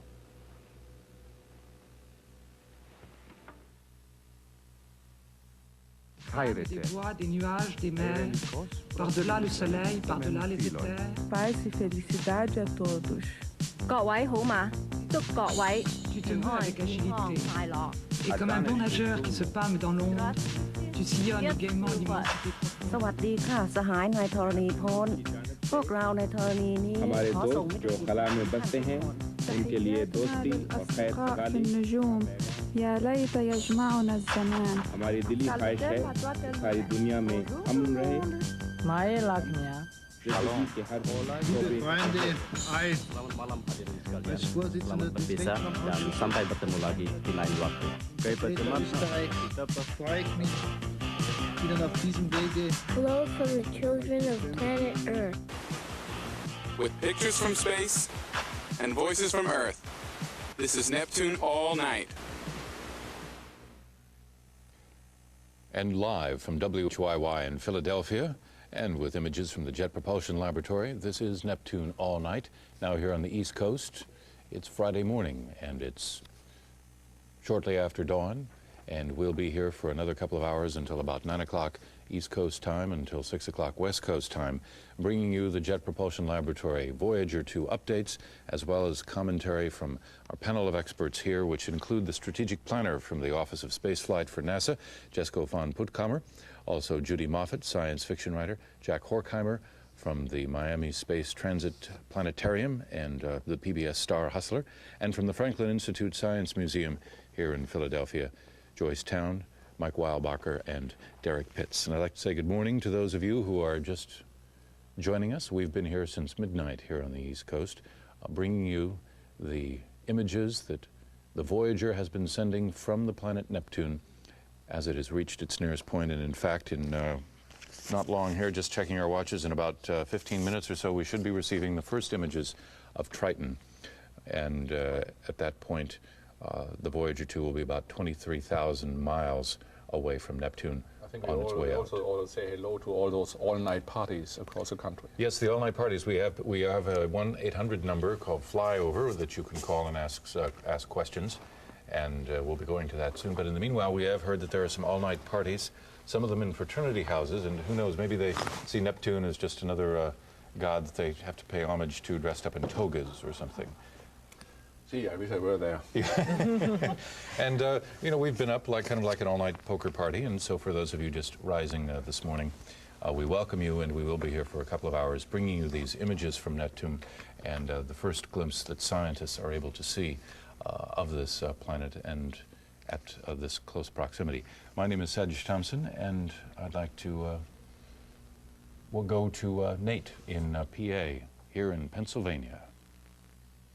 Good morning. Good morning. I would like to know how you go about activating recording on satellite. So that holds the images that Voyager 2 sees and then beams them back at a later time? No, that record aboard. Oh, the record, the disc that's on board? Yes. The disc was put together in a few months just before the launch of Voyager 2 in 1977. It's made of copper. It's affixed to the Voyager 2. There is a stylus that accompanies it. It's the size of a normal LP. It has information on both sides. And if you were to play it on your record player at home, it would run at 16 RPM. 16 and two-thirds RPM. And it has on it greetings in 140 languages from Earth, some extinct, such as Hittite and Sumerian, some so-called dead but practiced, like Latin, and others current, German, English, French, Spanish, Russian, Japanese, and Chinese. There's also about 90 minutes of music on the record, which includes music of Beethoven and of Bach and of Chuck Berry doing Johnny Be Good, and Dark Was the Night performed by Blind Willie Johnson. And if somebody happens to find that disc one day, they'll be able to play it. There are also noises, animal noises, there are animal noises, wind noises, percussion sounds, sounds of airplanes, animals neighing, and so forth. And greetings in different languages. And digital pictures. And digital pictures that depict in fact, the whole range of human conception and showing that the human body comes from 2 single cells. There was a bit of a controversy at the time whether or not there should be sent along into space a full frontal nudity photograph of a man and a pregnant woman showing what human beings look like. There was some fear on the part of some people in NASA that perhaps congressmen might accuse the agency of sending smut into space. So there is in fact just merely kind of an outline depicting the people. So that's a bit of accurate, quasi-accurate information going into space. I don't know if that answers your question, Nate. We have another call. No call. You know, nobody knows whether anyone ever will find those records. Well, who knows whether somebody will find those records? It's a great gesture. It was worth a try. Yeah, yeah. We'll be back here with our guests, and we'll also be hearing from the Jet Propulsion Laboratory as we continue with Neptune All Night as we go now this Friday morning here from WHYY in Philadelphia with pictures from space and voices from Earth. This is Neptune All Night.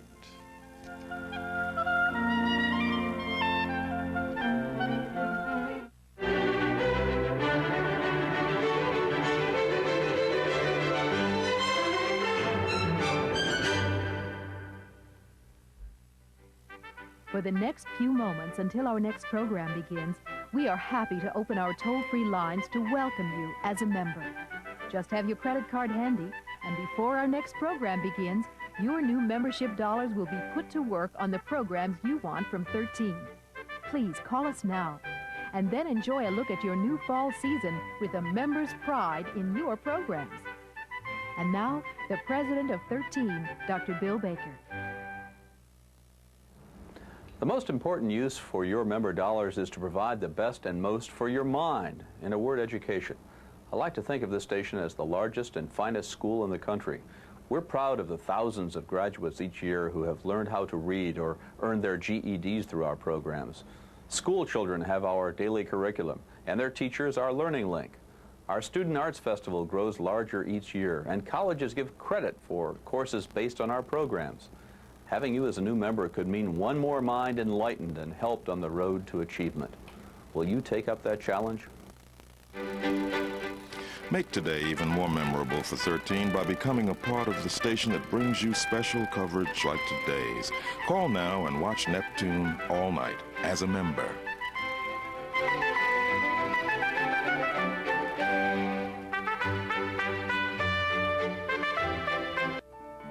Saturday at 6, a stuffy young heir to the throne makes beautiful music when he falls for a winsome waitress played by Anne Blythe. At 7:55, Sunken Treasures reveal the history of ships of trade. And at 9, when newlyweds are troubled by a puzzle from the past, Miss Marple's back on the case in the 2-hour Mystery of the Sleeping Murder. Saturday. Morning and welcome as we continue with Neptune All Night on public broadcasting stations throughout the country, here from WHYY in Philadelphia with images from the Jet Propulsion Laboratory. And the first 20 minutes or so of each hour will be coming from NASA in California, and the rest of each hour through this night have featured astronomers, space travel experts, writers, and guest experts bringing their wit and wisdom to this extraordinary historic event as we are learning a great deal about the planet Neptune and in just a few minutes about the moon Triton. There you see the moon Triton in a image that was transmitted to Earth, what, a day or so ago? No, it's at 1:22. You can actually see the time there in the lower right corner. 2:37 means today. It's the 2:37th day of the year. And 05:22 is Greenwich Mean Time. So you subtract 4 hours from that, which makes it 1:22 time of receival at JPL. And that was the voice of Jesko van Puttkamer, who is here from NASA. He's the strategic planner, the Office of Space Flight. We also have science fiction writer Judy Moffett, Jack Horkheimer, the star hustler and director of the Miami Space Transit Planetarium, Derek Pitts from the Franklin Institute of Science, and Joyce Tan, also from the Franklin Institute here in Philadelphia. In a few minutes, we'll be seeing pictures that were sent 4 hours and 6 minutes ago from Voyager 2 of Triton. We have seen some photographs of Triton already.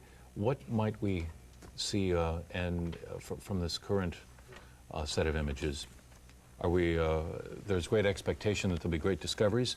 Will we be setting ourselves up for disappointment if it just doesn't seem to be anything particularly special? Well, Derek Pitts? There has been some discussion already among particularly geologic scientists about some of the surface features that might be found, as well as the makeup of the moon itself. It looks as if Triton is starting to look very much like some of the other moons, particularly, can't quite recall the name, Enceladus. Of the Saturn system.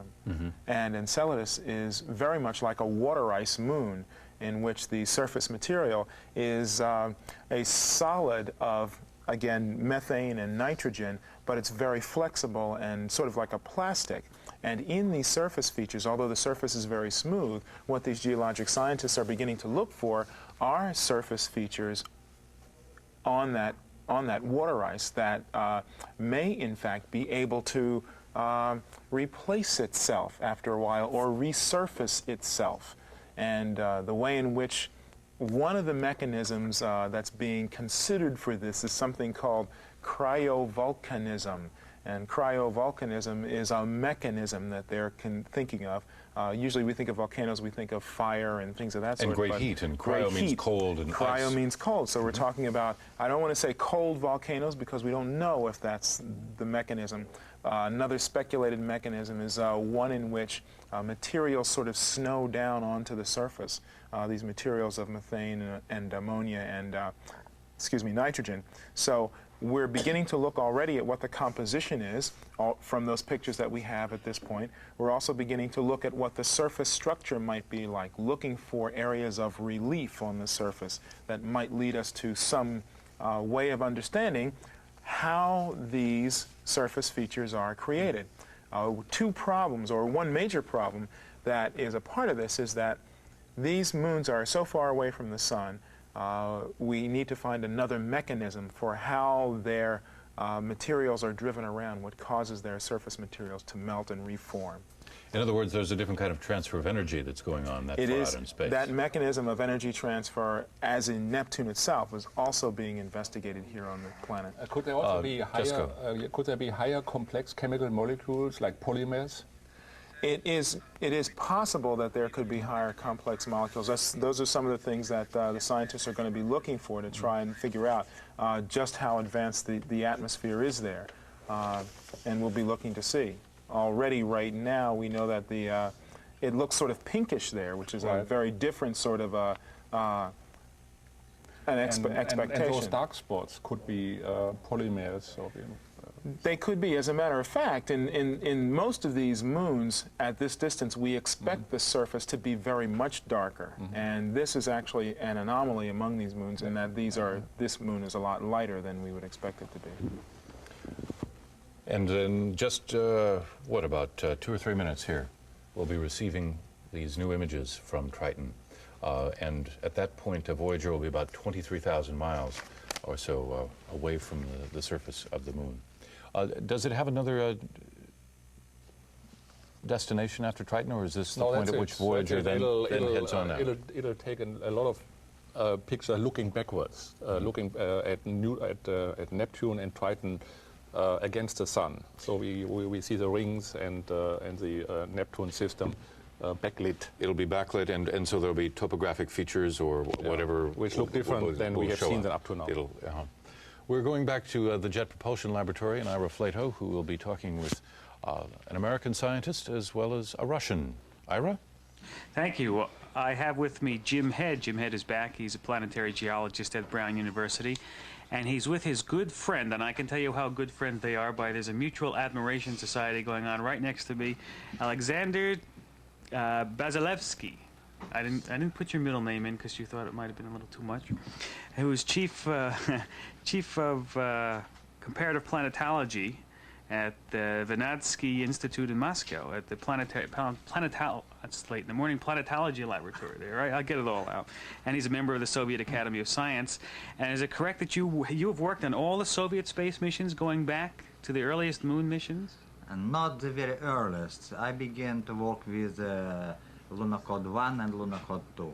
And since that time, I was involved in selecting of landing sites for our probes, which brought the samples from the moon, that Luna 16, Luna 20, Luna 24, Mars 5 and Mars 4 missions, and also Venera landers, which provided the images of the surface. That's Venera 9, 10, 13, 14, and Venera 15 and 16, which are radar mappers, like your Magellan, which are now in flight. Do the Soviets still have a yen to go to the moon? I mean, whatever happened to the space race? I mean, it just sort of never happened. It really wasn't a race after all, was it? I believe with the moon, the story is very simple. Moon is very close to us. It is, there is no some special ballistic window. You can get it each month. This is why people say, okay, let's wait a little, let's wait a little. That's the story. But your government has expressed a definite interest in going to Mars in, 1990 sometime? 1992, something like that? No, 1994. 1994? That's the intention. Although I have talked to some Soviet scientists who think that it's better to send robots to Mars.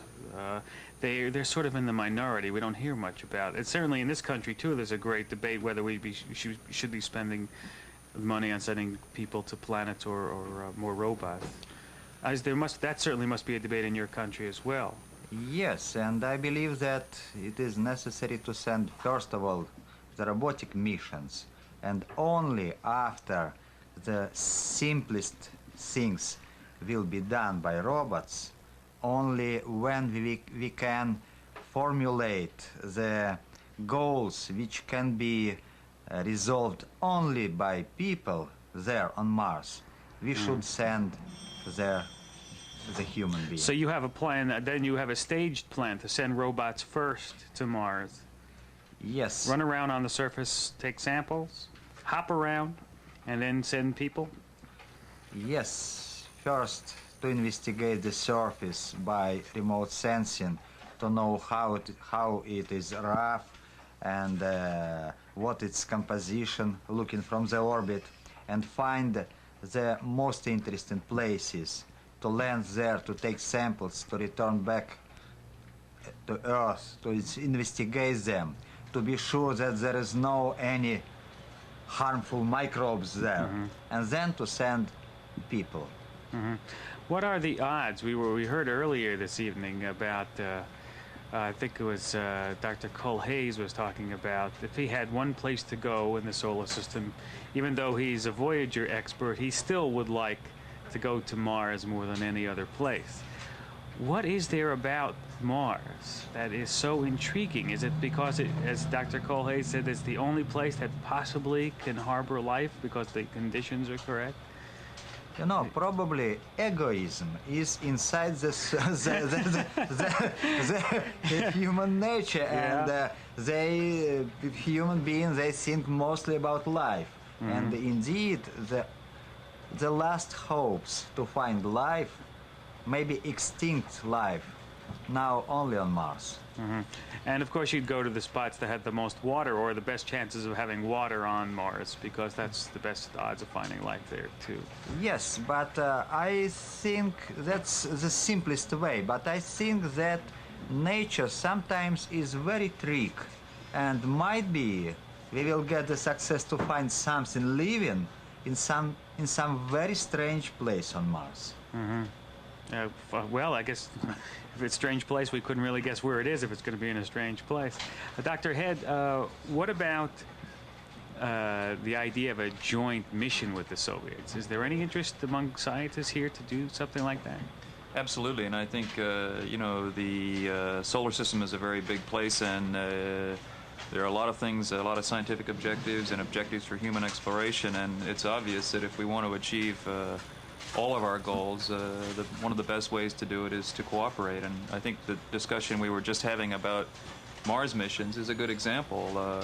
Right now, Sasha and a number of colleagues in the Soviet Union and the United States are engaged in a joint activity under the auspices of both governments to look at landing sites that will be of use for Mars 94 and U.S. missions beyond and Soviet missions. And so we're already beginning to talk about common interests and goals, and one hopes this will lead to significant cooperation in the future exploration.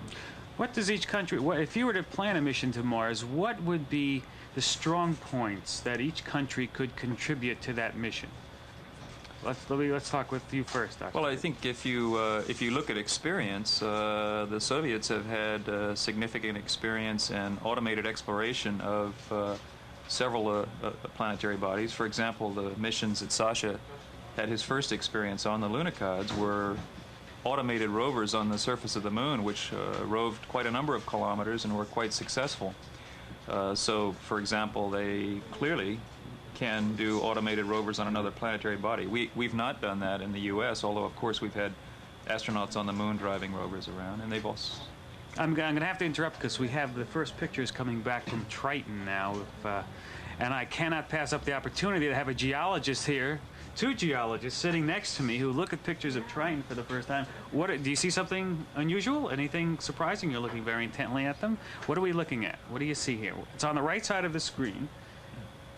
What are the dark and the light areas? Come on, I got you guys here. You've got to talk about it. First impression that is something very, very complicated, and that gives me great hopes to find something unusual. Mm-hmm. Do you see anything unusual? I think that if you look in the right-hand side of the image there's some linear dark patches that we were looking at just a little while ago, and some people drew a comparison to some of the wind streaks on the surface of Mars. It's difficult. You can see some white spots at the left of some of the dark streaks, which is very much like craters on Mars, which act as essentially obstructions to cause the formation of dark spots and dark splotches. So some people have drawn comparisons of these things we're just observing here now. I just heard Brad Smith a few minutes ago in the press room trying to steer away from the idea that there were craters. He said, you won't get me to say that there are craters on this, although a lot of his scientists are disagreeing with him. They seem to think that some of these spots are craters. This is the best resolution photo so far that we have yet of Triton, and they're just coming back. We're going to see a whole series of these, right? Right. And I think this, although it's not particularly well shown in this image, a little to the north, there are in fact some very pitted terrain where it appears that there are depressions and a whole series of pits, almost like the surface of a golf ball. It's very, very strange terrain. Whether they're impact craters or not, or some other kind of process is absolutely not clear yet in these higher resolution images. When we have a chance to sit down and look at them in detail, I think we'll be able to distinguish between those. And nostalgically speaking, Triton is going to be Voyager's swan song. I mean, this is the last body. I mean, people outside are just getting all misty about it, and I can understand it. You feel something like that? You've seen the last pictures?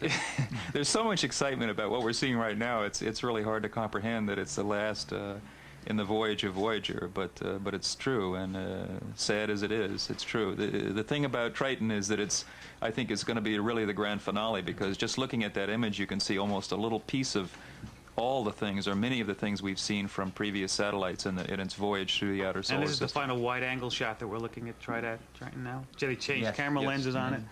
All right. And I may give a comment that it's very pity that the amount of planets in the solar system is so small. You don't have enough planets to visit. Yes. We'll see if we can work on that. Thank you very, very much, both of you. Back to you in Philadelphia. Thank you. And this is Sedge Thompson here with Jessica von Buchhammer, Judy Moffat, Jack Horkheimer, Derek Pitts, and Joyce Town. And when the first picture there of Triton came on the screen just a few minutes ago, after having been in transit for 4 hours and 6 minutes, cries of incredible and what a beautiful picture came up here from around our table that we're sitting. Derek Pitts, your reaction on seeing Triton in that particular shot? The first image that we saw just before this one that shows the surface detail is a really wonderful image in that we get to see what the surface structure is like there. We get a chance to speculate on what it's like. But first of all, the neatest thing about it is that we are looking at a surface, and there was some question among scientists about, what were we going to see? Were we going to see a surface? And we've already taken care of that. We can now see a surface, so we've gotten that far already. The next step is to try to see if there's, if we can just look at it and identify what it is we're looking at again. We can see that there are definite structures there that might look like, and we have to be very careful about these preliminary guesses at what we're seeing, but we see things that look like ridges or that look like very small valleys, if you will, things of that sort. And there may even be some cratering there. And indeed, what we're looking for is the amount of that in relation to other smooth surface areas, and also trying to get a handle on how that surface, if it's a water ice material, or figure out whether it's how solid it is. Is it a more plastic or a solid, an icy material? There have been 8,000 images taken of Neptune. This is the first of 23 for Triton. And your sense of the photograph so far, Jessica? Well, I'm just totally speechless, which is a very rare thing. But this is amazing what's happening out there. We're seeing pictures taken in darkness, in virtual darkness, because the light, the solar light out there is 900 times fainter than on Earth. And at the same time, Voyager was speeding by at 60,400 miles per hour. And you still see those pictures with a clarity which is mind-boggling. And the reason we were able to do that is by including a image motion compensation method, which was invented long after Voyager had left Earth. It is a combination of the spacecraft turning a little bit without losing its lock on Earth, radio lock, and at the same time also the platform, the scanning platform, slowing a little bit in scan. The azimuth is broken. Well, this must be an incredibly delicate operation that it's doing. Yeah, infinitesimal movement. And it was done over 4 hours ago by a robot which had been programmed hours before that. It's done it all by itself, and we are now realizing that not only did Voyager survive the hazardous pass by Neptune, it also was able to switch itself back on and execute this very intricate command sequence, getting those pictures. Here's another one, the third one from Triton, the third of 23. This came in at 44, which is Derek is just 5 minutes ago. Looking in ecstasy here at this image. This is absolutely marvelous to look at the difference in structure from what looked like it was part of the first picture that we saw, with very heavy surface features, very heavy linear surface features. Now it looks as if we've graded up into something that's smoother, but it's difficult to even speculate about how that structure could be created. That looks like snow there. It looks like snow that has been melted to some degree, but still near a freezing point. But we can also see that there are ridges that stretch across the upper portion of the picture that go from about just above middle center up toward the dark right corner, that is also intersected by another what looks like a crevice or a ridge. Jack? Well, in the top of the hour, from JPL, they were talking about, the difference between scarps and grabens, big trenches and cliffs.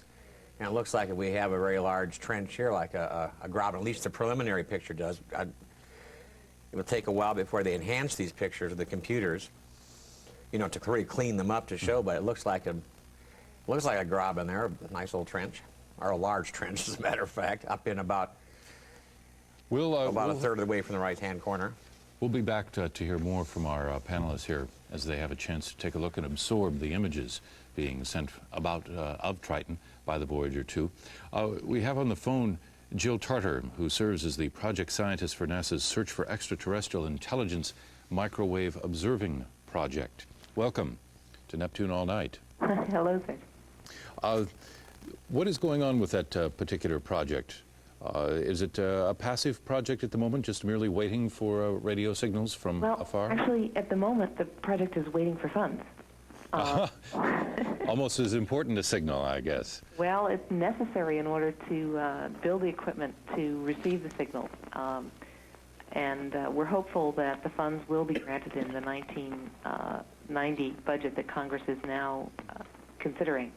And if that's the case, then on Columbus Day, 1992, in celebration of the 500th anniversary of the discovery of America, we will launch a new exploration program to listen passively for radio signals that may be generated by an extraterrestrial technology. Have you picked up any clues that there is extraterrestrial life? Well, for the past 29 years, since 1960, radio astronomers have been doing searches periodically and sporadically using equipment that was intended to study the universe and natural emission. So it's not very well suited for detecting artificial signals. And over that period, no one has found any credible evidence of another signal from another civilization. On the other hand, we've hardly begun to scratch the surface. In order to do a systematic exploration, you really do need equipment that is built specifically for this purpose and not for doing radio astronomy. And that's what we hope to inaugurate in 1992. When you perform an observational program at a radio observatory, what is involved in that? It basically involves an awful lot of computer intelligence rather than human intelligence as a first step. We have to break up the radio spectrum into tens of millions of narrow channels, looking in frequency and time for patterns that represent signals that don't look like what nature does, but look very much like what a technology could do. And I understand that you've found fossils on Mars? Oh no, the idea there was that as I wasn't quite sure what this information here about your findings was. I thought I'd just better question you about it. No. I think what came across there was the idea that we would like very much, as a scientific community, to return to Mars to look not only for extant life, but for evidence. But to see if life was there. All right. Well, we just wanted to clarify that. I didn't know if NASA had some particular bit of information that hadn't been released to the rest of us let's not yet. have another rumor about NASA keeping secret information about aliens, please. Good. Well, we're going to take a look again here at Triton as these pictures are coming in here from Voyager 2 and Jill Charter out on the West Coast. Thank you very much for taking time with us here on Neptune All Night. Okay, thank you. Thank you. Neptune All Night here, Judy Moffett. I just wanted to register my impression of that close-up picture we had a minute ago. It put me in mind of what Carl Sagan said when he saw the Pioneer picture of the surface of Mars, a sort of desert landscape littered with rocks. His reaction was, Mars is a place. And I've had that same reaction time after time, every time we've seen, every time Voyager has gotten close to planet surface and then to the different satellites, and we see the surface features and the weather patterns. And as we just saw, surface features of Triton with what appear to be mountain ranges and crevices and whatever they actually are. Triton's a place now, too. Of course, they would have to put on a spacesuit. In the place. Right place. Long underwear. Long underwear everywhere. I think we ought to mention that what we're seeing is alternating narrow angle and wide angle photos. There are two TV cameras on board, one narrow angle with a focal length of 1500 millimeter and a wide angle TV with 200 millimeter focal length. And this sequence of 23 pictures is alternating between narrow angle and wide angle. Now we're back to the narrow angle. Actually, it just slipped through a wormhole and got closer to. No, that's from 116,000 kilometers. You can see that at the bottom, and the scale is about 600 kilometers. That means that's the width of the frame, 600 kilometers. Joyce Town of the Franklin Institute. Our viewers may be noticing, if they haven't been with us all night, that all of these images seem to be in black and white, and they are, but if the viewers would wait a few more days or weeks, many of these photographs will be available in color, and after a while you'll be